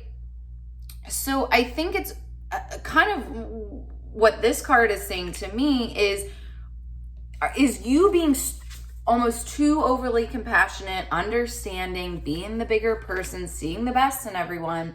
Is that actually compromising situations? Not just for yourself, Libra, because I know if I put it in a way where it's just affecting you, right, it might not feel like as important.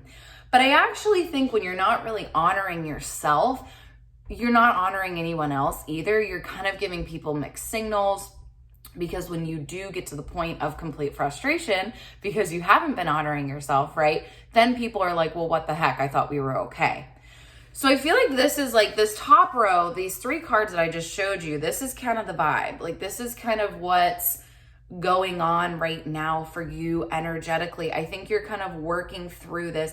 Libra, I will say, like I've been doing readings for you for a while. I feel like this is an energy you're aware of. You're working through it. I don't want this to be critical, right? But I think this is kind of just that last push of like, Libra, please, please, please look at these things. Please, please, please kind of, you know, start to, I would really like, if you walk away from this reading with one thing, what are you looking past right now? What are you looking past and acting like it's not a big deal, but it is? And it doesn't matter what it is, Libra. If it's a big deal, it's a big deal to you. And that is what matters. Your emotions and your needs matter, right? Okay, let's get into the rest of this here. I don't even know where to start with this. So, okay, September. I first want to point out, we have this 5 of Earth here, okay? And if you can look at this card, please do. It's so beautiful. So the 5 of Earth really speaks about kind of being in a little bit of a destitute state, right? Being in a state of really just needing help, right? A lot of times people can kind of relate it to financial help, you know, struggling financially, things like that. I don't actually think that that's really what's going on for you. I think this is a little bit more, again, kind of, you are ready to welcome in help into your life, right? To welcome in, and I would even say to just welcome in the exploration of yourself. We have the 6 of water here as well on the other side of the reading. I think you're ready, right, to welcome in, I think, just some understanding of yourself and some, I think you want to know what you're looking past, right? And you want to be proactive about that. I think here these cards in the middle are going to kind of show you what maybe strategically that looks like. So the 2 cards that I want to point out, we have the Lovers here. And Libra, I know that you guys are romantics, but I don't think this card is about romantic understanding. I think I think you can start to discover things about yourself through romantic relationships, through, you know, dating, through your marriage, like whatever sort of situation you might be in romantically. To me, though, this is more about understanding yourself. Whenever I see the Lovers card, it's really about fully understanding, and not just understanding, but respecting yourself, and respecting yourself on the level that you respect others. This constantly comes up, Libra, for you guys. Just this idea of like giving the energy, and this is interesting too, going back to the 6 of water. 6 of water can really be about reciprocal energy. So kind of this idea, and it's funny because now I go back to the 5 of Earth here, learning how to, in this month of September, how do I receive all of the beautiful, compassionate, loving, emotionally intelligent energy that I put out? Again, I don't think this is news to you, Libra. Like, I really don't think you're like, oh my God, I've never thought of this before. No, I think you've been thinking about this for a long time. I think you've been playing with this for a long time. With this 5 of Earth, I get the vibe of like, you know, I am all about therapy. I am all about support groups. I am all about reading the books, going to the seminars, taking the courses. If there is something that you have thought would support you through this journey, September, I think by all means, this is your invitation to just sign up for the thing, right? And there's probably going to be a little bit of fear backing that up. There's going to be a little bit of like, you know, should I be doing this? Absolutely, yes. Remember, Libra, if it's not enough to know that it's going to help you, it is going to actually help your relationships with others as well, right? So if we go to this Lovers card again, when you understand yourself more, when you are able to just flat out say, this is what I need, your relationships flourish. Because, right, if people don't know what you need, and then they just kind of carry about their day, their life, right? And then there's animosity, that creates some riffles. So I think, again, you're being called into this space of reciprocity, of understanding reciprocity. You give so much, but how do you kind of receive that back? Okay, so Libra, how do we do that? How do we do that? So I think really, Libra, it's really interesting. We have the 2 of fire here, which could also be the 2 of wands. We have the 3 of fire, And then we have the 9 of fire. So this is a lot of just kind of getting into action energy. And honestly, what this is saying to me, Libra, is it is time, I would say maybe directly after this reading, so that you don't put it off, right? And you don't procrastinate on this. Go create a plan for September of what you are going to do to work on you. And I say that when I say work on you, because that can be kind of like toxic language, right? Like you need to fix yourself. You need to work on yourself. Libra, I say this fully trusting that you have been thinking about, I really need to kind of figure this out. I need to work on, I need to prioritize this. Again, what are you looking past? This, I think, is where you get to actually sit down. So the 2 of fire is like creating the plan. What am I going to do for myself in the month of September that is going to help me understand myself, right? That is going to help me be able to speak up for what I need, to be clear, to be kind. And again, understand that reciprocity, because when I advocate for my needs, people can give me what I need, right? And I'm so good at giving others what they need. So now it's time for me, right? And what are some of the things that I need to maybe work on eliminating and not looking past and setting boundaries around? But what is the plan? And I would actually say, Libra, you have to write it down. You have to write it down. You have to set it in stone. I would say maybe even share it with people. So we have this 3 of fire. I think this is about maybe like setting so this means like actually, maybe it's going to a support group. Get yourself on the list, right? If there's a way to RSVP for that, RSVP for it today. If there's a way to pay for it and you have the finances to pay for it, do it, right? If there's a way that maybe you need to like figure out a payment plan, figure that out. If like whatever it is, I think this is about actually taking the action steps. It is like you have to catch yourself in this, Libra, and this might be where you need to tell someone what your intentions are for September, but really like making sure that it actually happens. And then we have this 9 of fire, okay? And this can sometimes be a card of having a lot going on, being busy, right? But if you look at it, there are all these wands in the background. She's holding one.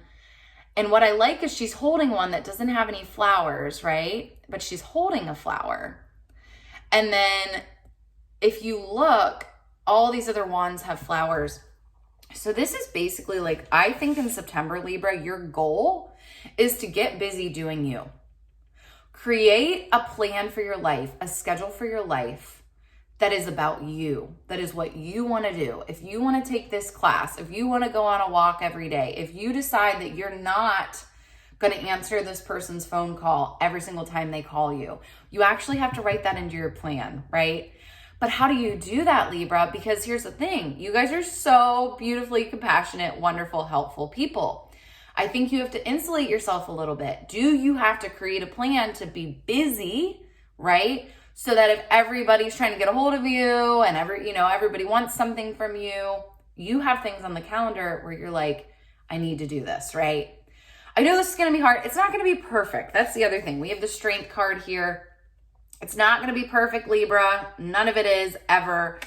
The strength card, I think, is just saying, wake up every day, realign yourself with what you want. Again, I think this 9 of Earth, this first card I pulled, what are you looking past? This is the message here. I think you have known for a long time that you are looking past some things. You're wanting to work through that. That is wonderful. Create the plan of how you work through those things. Create the plan of how you start to navigate moving away from what you no longer want to look past, right? And then it's not going to be perfect. You're going to mess up, right? But you wake up every day with a fresh start and you start again. Libra, I love you dearly so much. Thank you for watching this, and I will see you next time. Scorpio, here is your reading for September 2022. Let's get into it. Just a disclaimer, Scorpio, I kind of feel like you guys are going to hate me after this one because I feel like this is everything you are not about, right? But Scorpio, I love this for you. I feel like I have such a soft side for you guys. I see your soul. I see your beauty. I see you. And Scorpio, again, I love this reading for you. It's very simple. I will give that caveat, but I think that's really all you need right now. I think that your life can be plenty complicated, right? And this message today is very simple for September, but I think it has some really good actionable steps. Okay, let's get into it.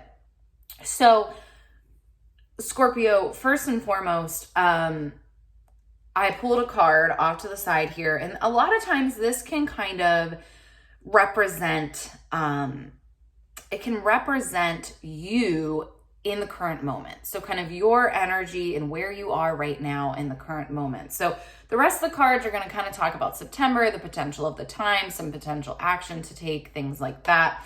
But this first card is really you right now. So we have the Fool. It is reversed, okay? But here is the Fool. And Scorpio, I truly believe this is you. I also pulled out this card here off to the side. We have the Three of Swords, right? I think for lack of, kind of simplifying it or, in fear of simplifying it, you've gone through a lot. You've gone through a lot. I think a lot of us have. This feels, though, like a bit of an identity strip. It feels like you kind of don't really know who you are anymore.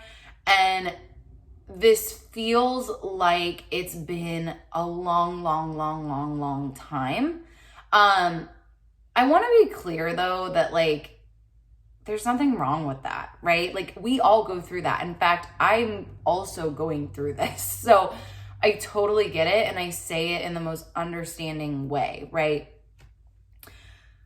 What's interesting about this Fool card here is if you look at it, we have this woman.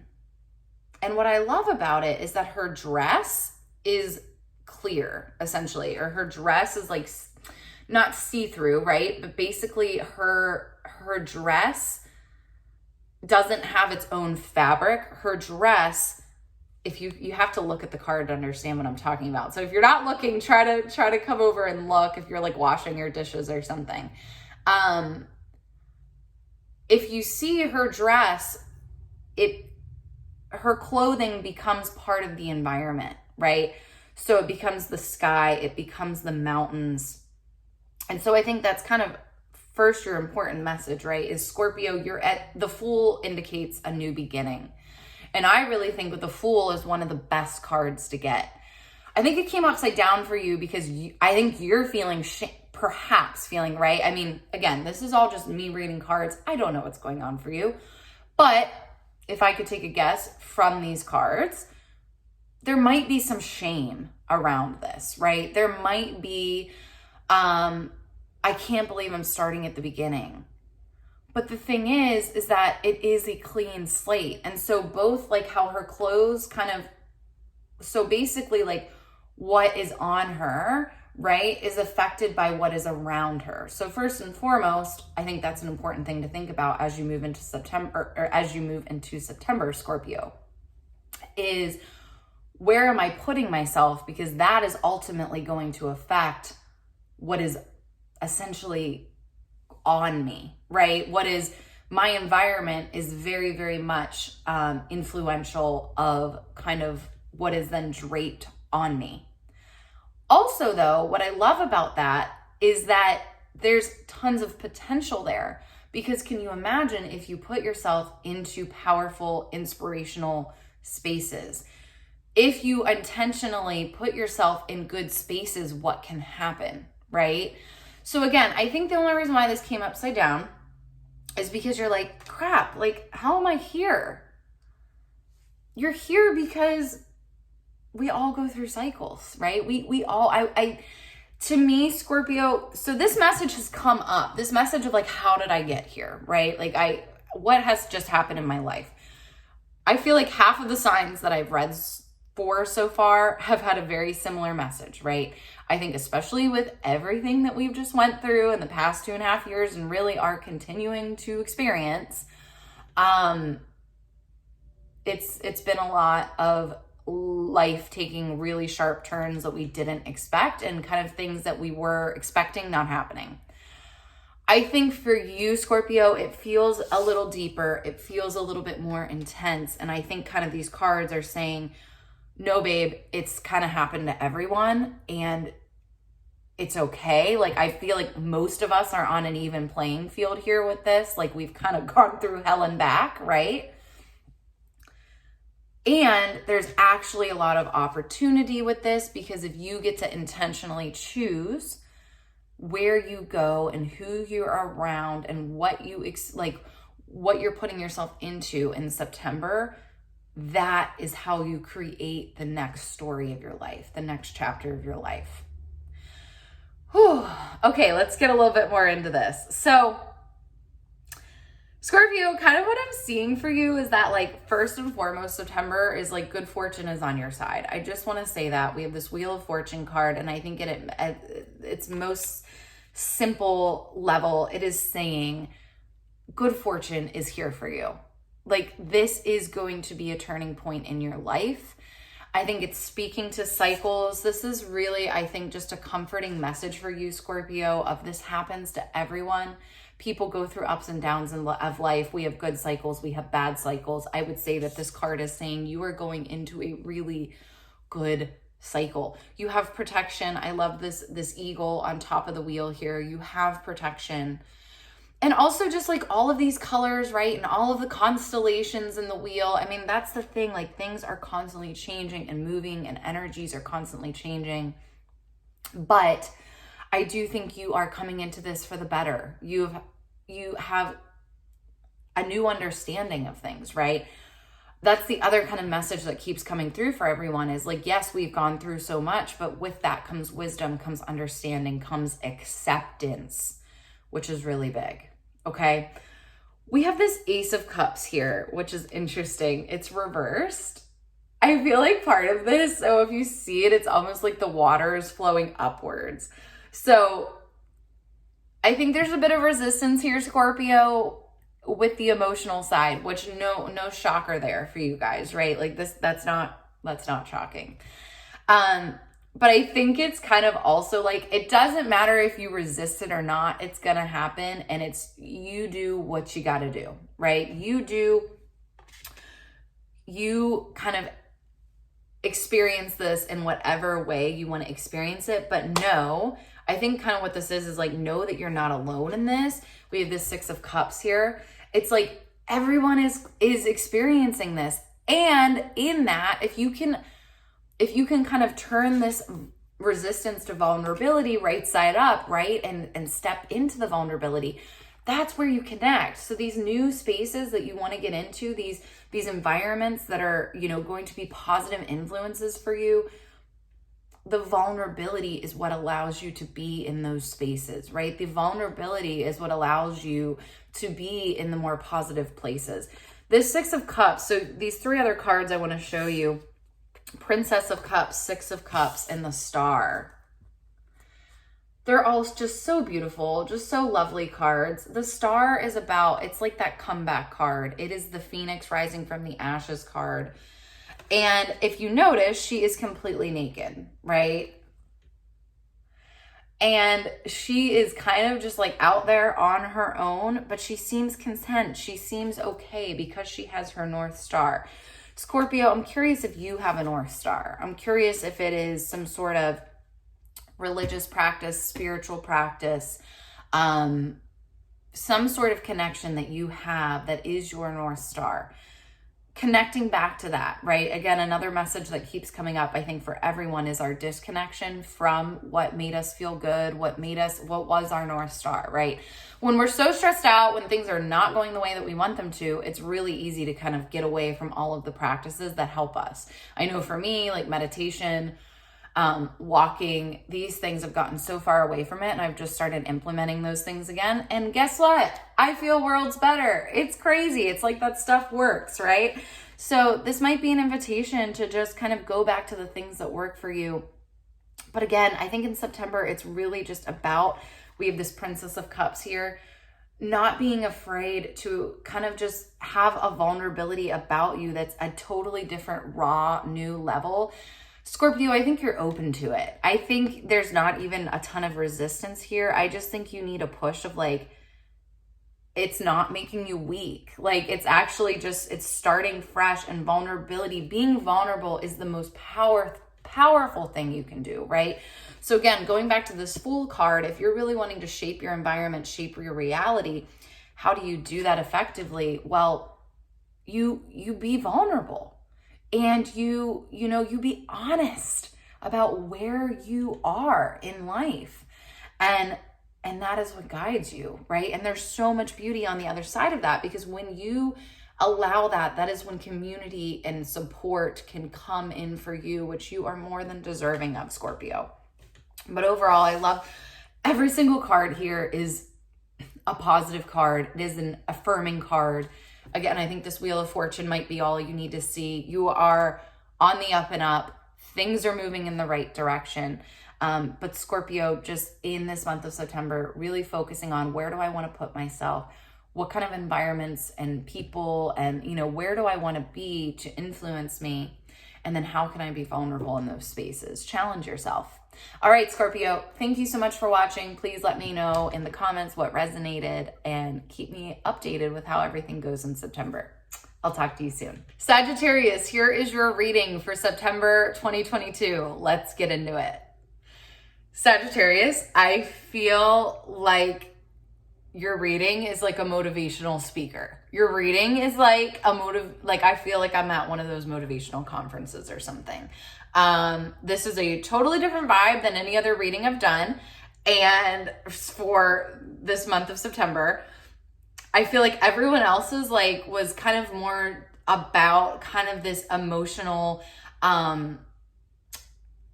everyone else's honestly has just felt a lot more emotional and kind of speaking to healing and, next steps and moving forward.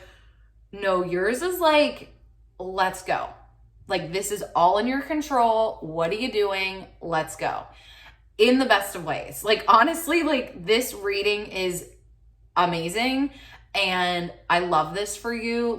I feel like this is the best thing that could come up. I mean, this is just really, really good and just really puts everything, it puts you in the driver's seat for September. And again, it's there's no stickiness here. Again, for I feel like a lot of other people's readings, there's just kind of a lot about working through things emotionally. And no, I mean this Sagittarius, I'm wait, Sagittarius, this is about just the true potential momentum and what you can really just make happen in September. So, okay, let's get into it. Off to the side here, I had a couple cards kind of pop out at me initially. And it's so funny because it's the 5 of Swords and it's the 7 of Swords, and they're both reversed. Literally, what this is saying to me is whatever you want to do, Sagittarius, do it. The only person's thoughts, opinions, whatever that matters is yours. Literally, it does not matter what anyone else thinks, what anyone else is doing. And I do want to say, Sagittarius, at least from the Sagittariuses I know, which I know a lot of Sagittariuses. I am romantically with a Sagittarius. One of my best friends is a Sagittarius. You guys don't typically struggle with comparing yourself. However, I think when it does come down to actually taking action in your life and making big decisions, sometimes I think you can get a little lost in just making the first move, right? And I really think it's kind of stop with the complication of the situation, because look at this. This is kind of chaotic, all these swords. It's way too much. It's kind of eliminate the decisions. And the first way to do that, right, is the only thoughts and opinions and decisions that matter are mine. But even further than that, Sagittarius, I think kind of the next step to this is simplify it. So do not think 25 steps ahead. Just think, what do I want to do? Okay, what's the first step to that, right? And I know that can be a lot easier said than done, but whatever you need to do to simplify this, Sagittarius, maybe it's needing to like write everything out that you feel like you're going to have to do, and then maybe eliminating the things that aren't necessary. I always recommend doing this with a friend, doing this maybe with a more objective person that can kind of help you simplify. If you know someone in your life that's really good at kind of getting rid of the chaos and getting to the point, I think these cards, again, is like, it's totally just saying the only thing that is stopping you is you. What do you want? Go get it. Cut the fat. Make it simple. Let's go. Make the plan. Make the decisions. Let's go. Even more into that, right? Like, I feel like this is almost just another iteration of that. We have the Wheel of Fortune reversed. The only reason why you're not seeing the results that you want to see is because you haven't moved the needle, because you haven't gotten the momentum going. That's literally it. And that's a good thing, right, Sagittarius? I love that. I love that news for you, because you can fix that. You can do that. There's something, there is action to be taken there. We also have this Three of Wands reversed. I mean, this message is coming through very simply, but very crystal clear. The lack of action is the problem. And that is so fixable. That is so fixable, right? How do we fix that?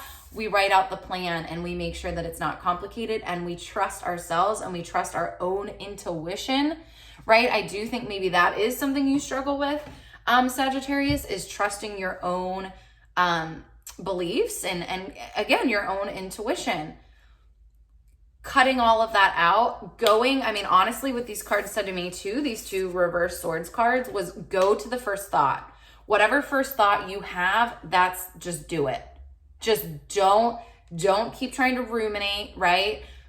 I do think that can be kind of something that you guys fall into sometimes, maybe, is that, ruminating, let me think this over, let me make sure this is the exact best move. And really, when you do that, then you start to think of all these other options, and like you start to kind of complicate the situation. Go with your initial instinct.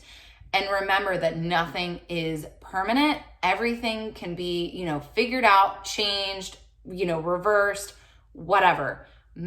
Just make a move, right? Make a move. The only thing, I love this for you, Sagittarius. The only thing that is in the way of what you're wanting to create in your life is you just simply moving the needle and taking the action, having the plan, right? And not just having the plan, but executing the plan, right? And also, here's the thing about the Three of Wands. The thing about the plan is that you're going to have a plan, right? You're going to create a plan in September, and you're going to be going about your plan, and then something's not going to go according to plan. That's okay. Again, Sagittarius, what do? You trust your intuition and you make a quick next decision, right? Not quick because you're rushing things. Quick because you trust your instincts, you trust your intellect, you trust your wisdom, you trust your intuition. You're really freaking smart, Sagittarius. All the Sagittariuses I know, they kind of look at things, they kind of stand from afar, they're observant. I would say that they are the most, how do I put this? You guys, I feel like you're not going to be fooled, right? Because you're very observant of everything. You're not vulnerable. You're not gullible, right? But I think sometimes when we stay too afar all the time and not just make the move, right, then we don't start seeing the results that we want. So can you trust that you have plenty of observational skills, intellect, wisdom? Like you can sniff something out right away. If it's not okay, right? So just make that decision, make that next move, because the plan's not going to go according to plan. We know that, right? Something's going to go off course. That's okay. Go back to, again, trusting your intellect. In September, I really think this is all just about, we have this King of Wands reversed here. Like, I think you think that you don't have this, I don't know. I feel like it's like you're doubting that you're not this like freaking go-getter person, or like you don't have this like, you know, just crazy ability to, like, you're like, I don't have the energy of other people, or I don't have the tenacity, I don't have the confidence, maybe is it, or I don't have like the tenacity of that person, or whatever it might be. Yeah, honestly, Sagittarius, you're like way more humble than most other people. And again, like you're observant, and you think about things, and that is actually your power, right? So you still get to be a powerful creator in your life, because this King of Wands is all about being kind of the creator of your life, right?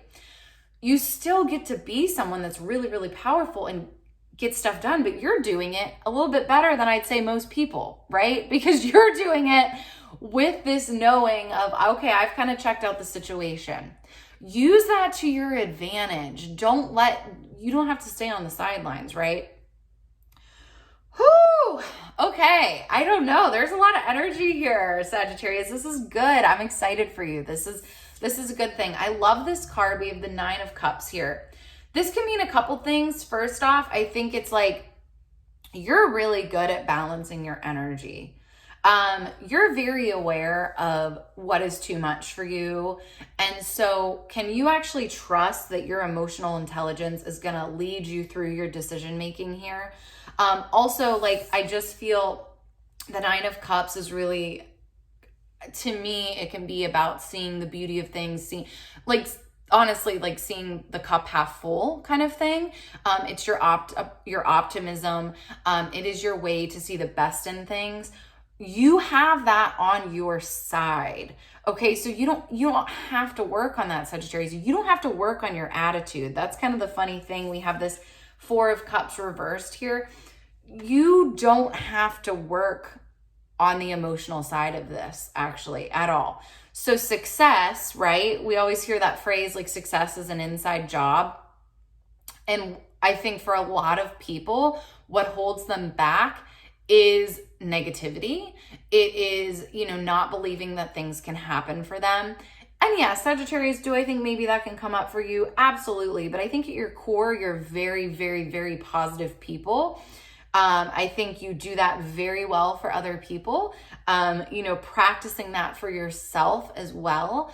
But I really just think like these like couple cups cards here are saying you have the emotional mastery. Like for you, you don't have a bunch of emotional work to do here to make your goals happen in September. What you have to do is trust your intuition. So if you get a thought, you go for it. You trust yourself, right? And you get into the work. You get into action. Even if half of the stuff you do in September doesn't end up working, at least you're working through stuff. That's the only way you can figure it out, right? This last card here, we have the Page of Pentacles reversed. So it's kind of this fear of, well, I don't know everything, I'm a newbie. Yeah, we all are at some point. That's how you stop being the newbie, right? Is by getting into it. Literally, I think that card is just saying to you, Sagittarius, yeah, you are a newbie. Whatever you're working on is going to stretch you. It's out of your comfort zone. You're not an expert in it. If you were an expert in it, you'd already be an expert in it, and we wouldn't be having this conversation, right? But the only way to become an expert is to get into the action. It is to be in the motion of things, right? And that's, really, like, do not overcomplicate these decisions by asking yourself, am I qualified enough? Yeah, no, you're not the expert in this. 100% you're not. I'll tell you that, right? That's why this is new to you. This is why it's foreign to you. And how do you learn and how do you grow? You show up, you get dirty, you get your hands dirty. 3 of Wands is absolutely the card of getting your hands dirty. But trust that you have everything you need, my loves, to do the rest of it. You can make the good decisions. You're very observant. You're very much in touch with positivity, of trusting, right? You're very trusting. So, and again, I think you're trusting out of a place, I want to say this because you're not blindly trusting. You're trusting out of, I've done the observational work of this situation and I'm choosing to trust it. So Remember that. You are very analytical. You think about things. You can trust your decisions, okay? But you got to make them. And you got to move forward and get working on this thing so you can learn more and you can get better and you can work towards where you want to go. All right? Love you so much, Sagittarius. Thank you for watching. Please comment below what has resonated for you. Keep me updated with how this goes in September, and I will talk to you soon. Bye. Hey there, Capricorn. Here is your September 2022 tarot card reading. Let's get into it. Okay, Capricorn. I love this for you. You know, Capricorn, I think that just based off of the readings that I've done for you the past couple months, you guys have really been kind of, I think, stepping into a new level of your life. Kind of honestly using all of your skill sets, your assets. Capricorn, you guys are overachievers, right? And so I think it's just been stepping into, and I mean that in the best of ways. It's just stepping into really all that you can get from how hard you've worked, right? Like, I really think like it's really like you're getting yours. Like, you are at this time finally like asking for and getting what you deserve from how hard of a worker you are, from, you know, just like, I'm really getting a vibe of like the education that you have worked for, you know, or just like the assets, the trainings. You have worked very, very hard to get to this point in your life. And this reading really does feel career focused. It's funny because most of the other readings that I've done have been very much more just about emotional energy and emotional changes and growth and things like that. There is a touch of that in this, but to me, this really feels career driven. This feels like, it really does feel like it is more a reading about just kind of your next step in your career. I just pulled out another card. I'm just feeling the energy here today. Like, this is really good though. Okay, let's get into it. So Capricorn, the first card that I pulled for you is this two of wands here. And a lot of times when I kind of pull this first card off to the side, it can represent you, your current energy, kind of where you are in your life right now. And I really, when I saw this as a gateway. I saw these two wands as the gateway to the next step of your life. Again, very much career-wise, it feels like you're walking into it. It's almost like you've taken the executive elevator up, right? And you are now in the penthouse suite and you're walking up. And this doesn't, I want to be very clear about this, and I don't know why. I'm not thinking like a residential penthouse.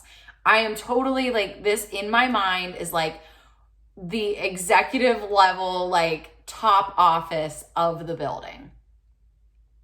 It's very boss energy. And I love that for you. It just feels so well deserved, Capricorn. I just want to say that, like, this just feels very grounded. This reading is probably the most grounded one I've done for this September reading month. I don't even know if that just made sense, but I think you know what I'm talking about. So let's get into the kind of cards that are talking about September itself. So it's interesting because we have the Two of Cups reversed and we have the Two of Pentacles reversed. I think what this is saying is, Capricorn, during this time, things are going to be messy. And not, again, I'm not getting like a vibe of like, oh my God, chaotic, crazy, blah, blah, blah. No. It's more of an idea of you're getting your bearings. You're figuring things out in September. How is this all going to work for you, right? I think with this Two of Pentacles, this really speaks to the balance of your life. So how are you going to have that work-life balance? It's going to be messy. It's going to be weird in the month of September. Again, it's not going to be anything like, it's not going to be like super duper stressful every day. I think these cards are just kind of saying to you, you're not going to figure this out immediately, right? It's not going to be perfect, but September is the month that I would say could be your trial month and where you kind of figure out what works for you. I want to pop over to this Hierophant real quick. The Hierophant to me is like redefining how this gets to work for you. The Hierophant is all about kind of the pre-existing structures of the world. And Capricorn, I think you're really good at kind of living in the pre-constructed ways of life. You are good at playing the game. You are good at working the systems, right? You're good at actually just being in the systems, but I think you're wanting more, right? This Two of Cups reversed. You know, right, that a lot of the pre-existing systems of our society don't fill you up, right? You can be okay in them. Like, that's the thing. That's the thing about you, Capricorn, is like you have this skill set where you have your eye on the prize. So you can kind of be okay in some of the dysfunctional systems, right? You can find your way. Like me, I can't. I don't have that skill set at all. Like I really struggle to deal with kind of like the systems and structures of society. Like I just do. I could totally say that about myself. But Capricorns, I feel like you, because again, you have a little bit more emotional maturity. I think you can see what it's all for, right? And so you're like, all right, I'll play this game, but you know that's not fulfilling you anymore. And so in the month of September, we have the Star card reversed. I think you're just figuring out, like, look how pretty of a card this is. I love this. We have the swan, we have the beautiful mountains, the honeycomb. I think you're just kind of figuring out, what is my nectar of life? You know, what, again, I think you've earned yourself this spot in your career where you get to kind of pick and choose what you want your life to look like, but you have to be intentional about that.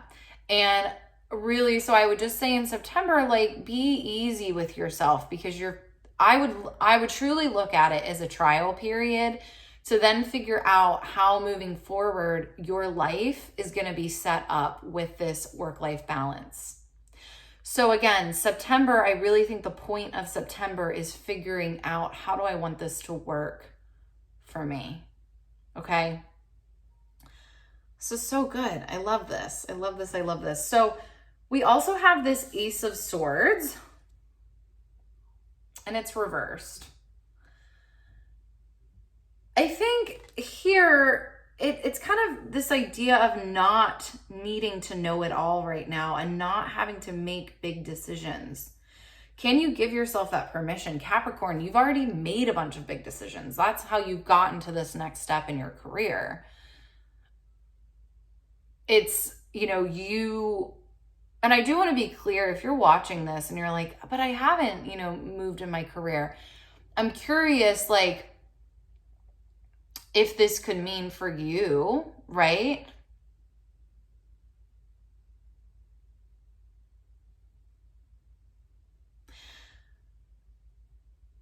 This is how you've gotten to your next step in your life, right? Is because you've made so many decisions. You've made so many choices. You've really intellectualized a lot of things. September is not the month to intellectualize. September is the month to kind of figure out emotionally how things feel and physically, right? I'd actually maybe really urge you to maybe like step back into a practice of meditation, of journaling, to kind of check in with yourself about how things are feeling, how things are working for you. It can be very easy, right, for you to just kind of get lost in the work and not actually have the perspective of how things are going. So I'd really encourage you, you don't have to make any big decisions right now. You kind of actually, I think your job is to just be observant of how everything is working. You're almost like a researcher right now. You're kind of like figuring out, okay, like, this is what the work environment or my new environment in life or whatever, like whatever has changed for me, this is kind of how it's going to work. This is what's feeling good. This is what's not feeling good. Okay. And we have this Three of Wands here, which really just, again, it's like being in the motion of things. Like you are in this point of a bit of, it's a new stage of life. So there's some hustle, there's some movement, there's some action. But we have this, Page of Wands, which is very much about kind of approaching things with this beginner energy. Can you approach this in the way of like, yes, I'm showing up, I'm quote unquote busy, but I'm not going to lose myself in that, right? I'm going to make sure that I take the time to consciously think about, how is this making me feel? How is this working for me emotionally? How am I experiencing this? Again, I don't need to make any decisions today, tomorrow, even in the next week. This is my trial period. I'm just a researcher. I'm just taking notes, right? And then when I move into October, I can actually implement changes. I can actually implement structures and things that I need in my life to make sure that this new stage of life works for me. But Capricorn, you've worked your butt off to get here. And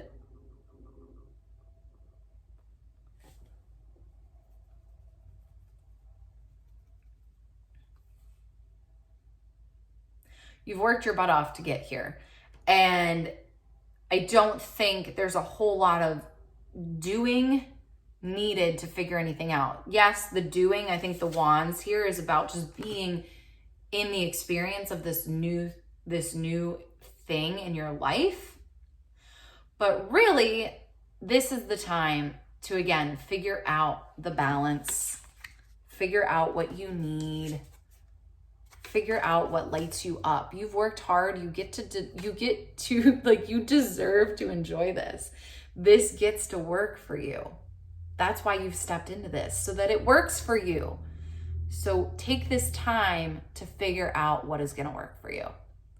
Capricorn, thank you so much. What a beautiful, lovely, simple to the point, but so awesome reading for you. Comment below how this resonated, and I will see you next month. Bye. Hey there, Aquarius. Here is your reading for September 2022. Let's get into it. Aquarius. Oh man, Aquarius. I feel like this one's calling you out a little bit, but it's a good thing. It's a good thing. I promise. Hang in there. It's actually funny that I say hang in there because literally one of your first cards is the Hanged Man. And so when I do these readings, sometimes I kind of pull a couple cards off to the side. Sometimes it's just one. Sometimes it's usually like 1, 2, or 3. I picked 2 for you today. And these, in my opinion, represent you and kind of your energy in this very present moment as you're watching this video. And the first card that I actually pulled for this was the 6 of Coins here. And if you look at the 6 of Coins, I would really encourage you, if you can, to actually look at the imagery of this card. I know sometimes people watch this while they're like washing dishes or cleaning or whatever. But if you can look at this, because the imagery is so powerful, we see these 6 gold coins, but they're very intricately tied up right there. So this is a very like abundant, fruitful card. We see lots of green here. It looks like we're in kind of this lush garden. But it's almost like we have all this potential locked up, right? We have all of this to offer, to give, all of this opportunity, but it's very intricately put away. Then we have this Hanged Man, right? What this said to me is the only hesitation in your life is truly the unlocking, right, of your potential, and the hesitation around that is in your control, because this is yours. This 6 of Coins, this potential, opportunity, ability, basically the potential that you have built behind you just from the way that you've been living your life, it is yours to unravel whenever you're ready. And I think you're being very strategic about it, right? Like even just kind of this this look of the coins kind of being held in this kind of intricate knot. I think that there's a lot of strategy here, but also know, right, when it's time to maybe decide, okay, is waiting more just kind of me trying to safeguard something that really doesn't need to be safeguarded? If you are safeguarding your potential constantly, right, there's something to be said about that. You don't want to just be spreading yourself too thin, making impulsive moves. But I do think there's something to be said about really owning your decisions. If you are wanting to decide something, decide it, right? But I do want to say that this to me is these two cards are great. It's showing me there's really kind of limitless potential here. The trigger point here is you. The moment that will be opened up is going to happen from you, which is great, right? It means it's in your control. Okay, so let's go a little bit into September. So I think the thing about your time in September, right? And you know, this is very interesting here. Yeah, I think you're wanting a change, Aquarius. You're definitely wanting a change, I would say. But we have this Two of Wands reversed here. I think you're a little bit nervous to really make the plan of that change, because if you actually say if I'm going to actively work towards this change, well, then that means it's happening. But I think in so many ways, that is nurturing something that it's like, that is itching a scratch for you, that you need to scratch that. You have had a real urge, I think, for some, it's kind of like deeper, it feels like deeper reciprocation emotionally in your life. We have the Six of Cups here, right? So this could be, I mean, I am really feeling this with like career and job. This could also be relationship. This could be, you know, just like friendships and family. This could also be romantic. We have this Six of Cups, though. I'm feeling like you're wanting to feel more emotionally fulfilled. You're wanting, and I think you're more than ready to put that out there. But you're not kind of getting the same reciprocation. And again, it's a little scary, right? It's scary when you've been in past situations where you thought you might get reciprocation and then you don't. I think that's why there's hesitation, right? With the Hanged Man, the Two of Wands reverse. I think that's why there's hesitation to make plans to move forward, because it's raw, it's real, it's scary, it's vulnerable. But just know, like, we have this Justice reverse. There's not going to be justice for you and what you want in your life unless you advocate for yourself. No one else is going to. No one else is going to. And life is not inherently fair, right? Like, things do balance themselves out in life, but we have to be active in that, right? Again, like, you have potential. Potential is being handed to you on a platter, but you have to decide to pick up from the platter, right? So again, I don't think you can wait around anymore for things to maybe get better or even out in the way. You have to make the move of what that's going to look like, right? But again, it's getting clear on what you want that to look like and what you want that to be, which again can be really scary. But I just think that Justice reverse card is saying you cannot wait for this to pan out for you. You have to essentially make those choices for this to come back into balance for yourself, for this to be reciprocal, right? There's a lot of speaking about reciprocal energy here, and kind of getting that back into balance. We have the High Priestess reverse here. I think this is kind of honestly just saying as simple as you're not trusting your intuition as much as you should be, right? And in September, she's got a fierce look, right? Wow, she really struck me today. And I think there's something there, right, about I think trusting, like, as I'm looking at her, I'm like, ooh, this is intense, almost a little bit scary. I'm wondering if this trusting of your true desires is kind of scaring the crap out of you, because if you really, really trusted your true desires, you'd have to disappoint people. You'd have to make some decisions that you're afraid of what people are going to think, what they're going to say, what they're, you can't please everyone in this. That's the other thing, Aquarius, this justice reversed. You cannot please everyone. You can't. It's absolutely impossible. But what you can do is advocate for yourself. And that's pretty, you have to also leave other people's lives up to them. You have to leave other people's decisions and their, ultimate goals and desires you have to leave that to them. Okay, a couple more cards, and I keep pulling more cards for you. Yeah, this 5 of Coins reversed. Like, you are not helpless, Aquarius. Aquarius. Why did I just say it like that? Aquarius. Oh my gosh, I'm sorry. What is that? Aries and Aquarius mended together. Maybe this is a little bit for Aries too. You are not helpless. You have so much. Like, you have so many resources, and you're very whip smart. You are you are good when it comes to having what you need to make this happen. I think really the only thing is we have this Emperor here, and if you kind of look, he almost seems trapped in the confines. To me, it's like being trapped in the confines of your own mind. Don't be so rigid in this. We also have this Knight of Wands, right? I think this is kind of speaking to it's interesting because it's like not being rigid in the way that this has to work, using your resources wisely, right? But then also, not being overzealous is kind of what's coming up to me.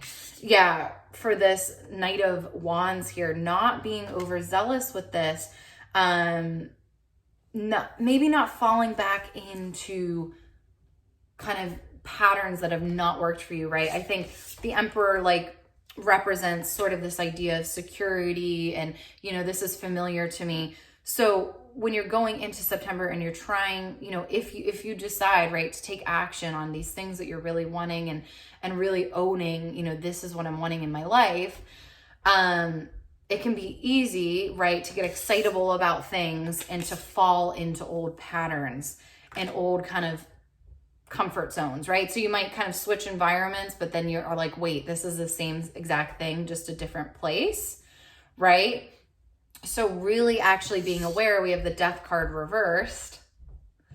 So really being aware of, I think, what needs to truly be different about this new situation for you, where the actual issues lie for you in your current situation, and making sure that those don't just transfer over to another situation. And the last card we have for you, I love this, is the 9 of Coins. And the 9 of Coins is very much, I always call it like Beyonce energy. It is a confidence. It is a knowing of what you deserve, what you are capable of, the work that you've put in. But the thing about the 9 of Coins in the traditional tarot deck is if you look at the Rider-Waite deck, she has 3 coins on one side and then 6 coins on another. So it's kind of this idea of keep the 6 coins. And it's so interesting because we have your 6 of Coins over here. That was your first card. Keep your 6 coins for you. Make sure you're getting the most of your energy, Aquarius. As you move into this next stage of your life, being very mindful with all of your decisions, right? Again, of what was not working in these past scenarios. Get really brutally honest with that, right? I think it might be kind of hard to truly, fully own this was a problem.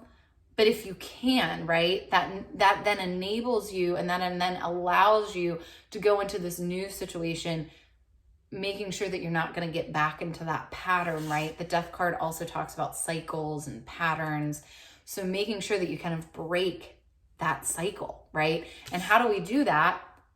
It's by again, making sure, what are my needs here? And knowing, again, that Justice card, Aquarius, that Justice card is speaking about let other people decide what's best for them. And your only job is to decide what is best for you. That is all you're in control of.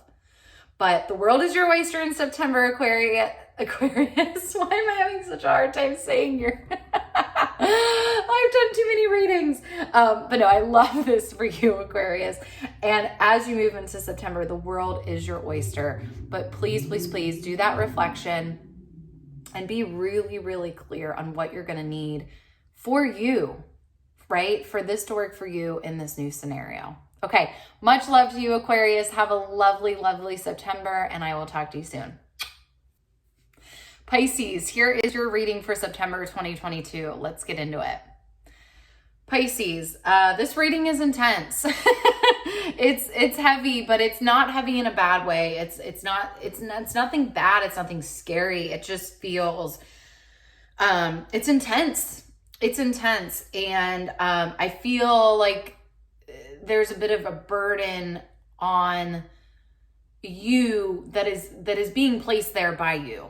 And I say that with the most love. And I say that because of what I'm seeing from the cards. And I feel like these cards want to set you free. These cards want to tell you, they want to give you they want to lift this weight. I really, really think that. So let's get into it.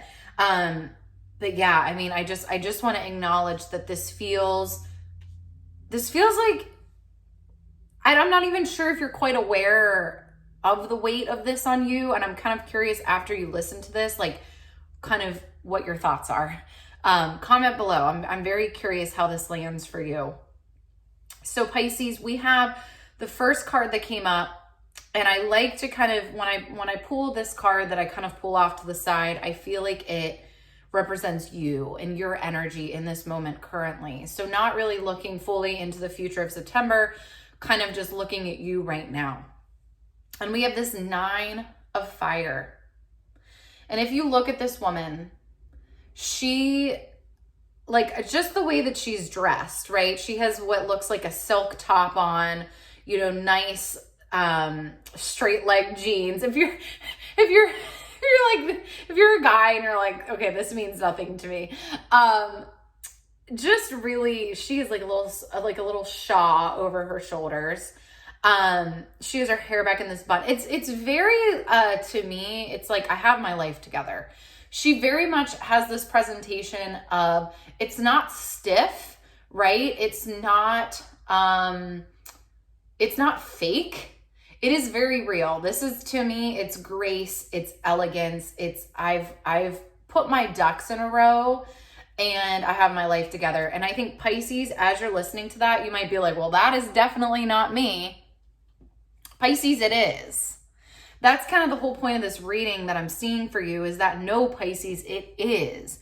You have worked your butt off to have your ducks in a row, to have your SHIT together, to be that person that other people look to and go, wow, they've created a good, solid life. But I think it's never enough for you, Pisces. I feel like you always think you have to do the next thing and the next thing and the next thing. And you have a really, really good work ethic. But Pisces, I think this reading is really like, it was like a message sent down of like, you have done enough. You've done more than enough. You don't have to keep proving. You don't have to keep working. This is you, so this 9 of fire, that's the card, or the 9 of wands. There can sometimes be a negative connotation with this card of kind of being overworked, putting too much on yourself. And I think there's an element of that, Pisces, that might be true for you. This card has a little bit more of a positive connotation in my eyes. If you look at the wands here that are in the background, there are flowers growing on them. And to me, it speaks about everything that you have planted and tended to in your life and now seeing the beautiful harvest, right? seeing these flowers grow and blossom and seeing the fruits of your labor. She also has this flower on her shoulder. Or you could also see it, I really can't decide if it's a flower on her shoulder or if her guardian angel has the flower on his chest. Either way, to me, it's about kind of the protection that you have built in your life and kind of the security. Pisces, I think you really, really wanted security. I think like security is really big for you. And I think you're still maybe battling and thinking that you need to do more. Where in fact, it's like, Pisces, you need to look around and look at all of the structures that you have created for yourself and the life that you've created. Are you looking at that? Are you looking at everything that you have built and realizing what you have created? We have on this card protection, which we just talked about, preparedness, and resilience. Pisces, you are all of these things, but I have a feeling you're not seeing it. We have this moon reversed here, which I kind of feel like it's like you're never going to believe yourself. Kind of. It's like you're never going to trust yourself. You're never gonna, and I don't mean that like you're never going to trust yourself. It's more of like this card is kind of saying like when are you going to believe yourself? Believe the life that you've created. You know, I think Pisces sometimes get a bad rap of, oh, they're all over the place. They're disorganized, blah, blah, blah. I think you have a fancy freeness about you, right? That we all love. At least I love. And I think a lot of people love it though, really. I mean, I think Pisces, you are, beautifully emotionally connected. And that can come off as you might be all over the place. You're not, Pisces. This reading to me is like really, I mean, it just feels like it's hand delivered to you. Like, please will you see yourself the way that everyone else sees you? Please will you celebrate all the hard work you've put in and look around and look at the foundation that you've built for yourself. We have this Magician card here. I love this. It literally says preparedness. Even in your crazier moments, Pisces, even in your moments where you've been all over the place, you've been disorganized, you've been a quote unquote hot mess, right? That is where you gain knowledge. That is where you gain tools. That is where you figured things out about yourself. You continue to grow. Pisces, one thing about you is you continue to show up, you continue to reflect, you continue to grow. And that is how you build a stable, structurally sound life, is by holding yourself accountable, continuing to plant the seeds, to grow, to dedicate yourself to things. Again, this 9 of fire, you're rock solid. You're rock solid.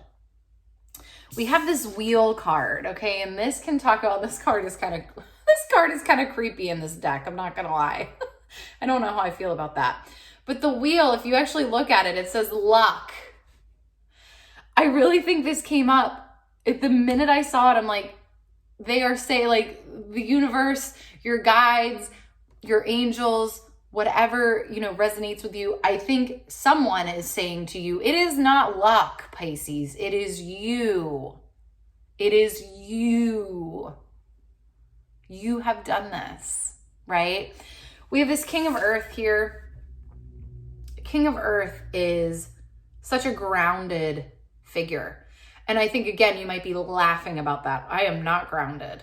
Pisces, you are, though. I think in the past, yes, maybe not, right?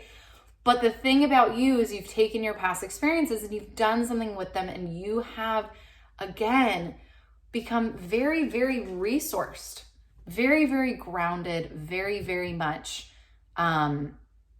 You've built, I just keep going back to this word of you've built a structure for yourself. You've built a life for yourself. And I think you just kind of need to be aware of it. The other 4 cards that we have here are all upside down for you. And I think the reason why is because I really think these messages need to be reflected back to you. I think the reason why they're upside down is because you're like, that's not true. That's not true. That's not true. And it's like, no, all of these things are true and they need to be reflected back to you. We have the World, accomplishment, celebration, completion. Pisces, you have like, you have had your SHIT show moments, right? Like you've had your hot mess moments, but you did something with them. That's the difference. A lot of people just keep going with the craziness. You have taken them and you have learned and you have done something with them. The rest of your cards here, we have Pentacles, Pentacle, or Earth. They're called Earth in this deck, but they're Pentacles or coins and other decks, all the same thing. This talks about your knowledge, your resources, your wisdom. You have gained so much from your ups, your downs, your all arounds, your crazy moments, right? Pisces, your moments where you felt all over the place.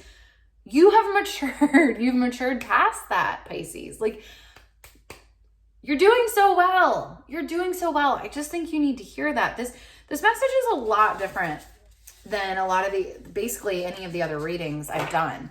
I mean, this is my last one that I'm doing for September.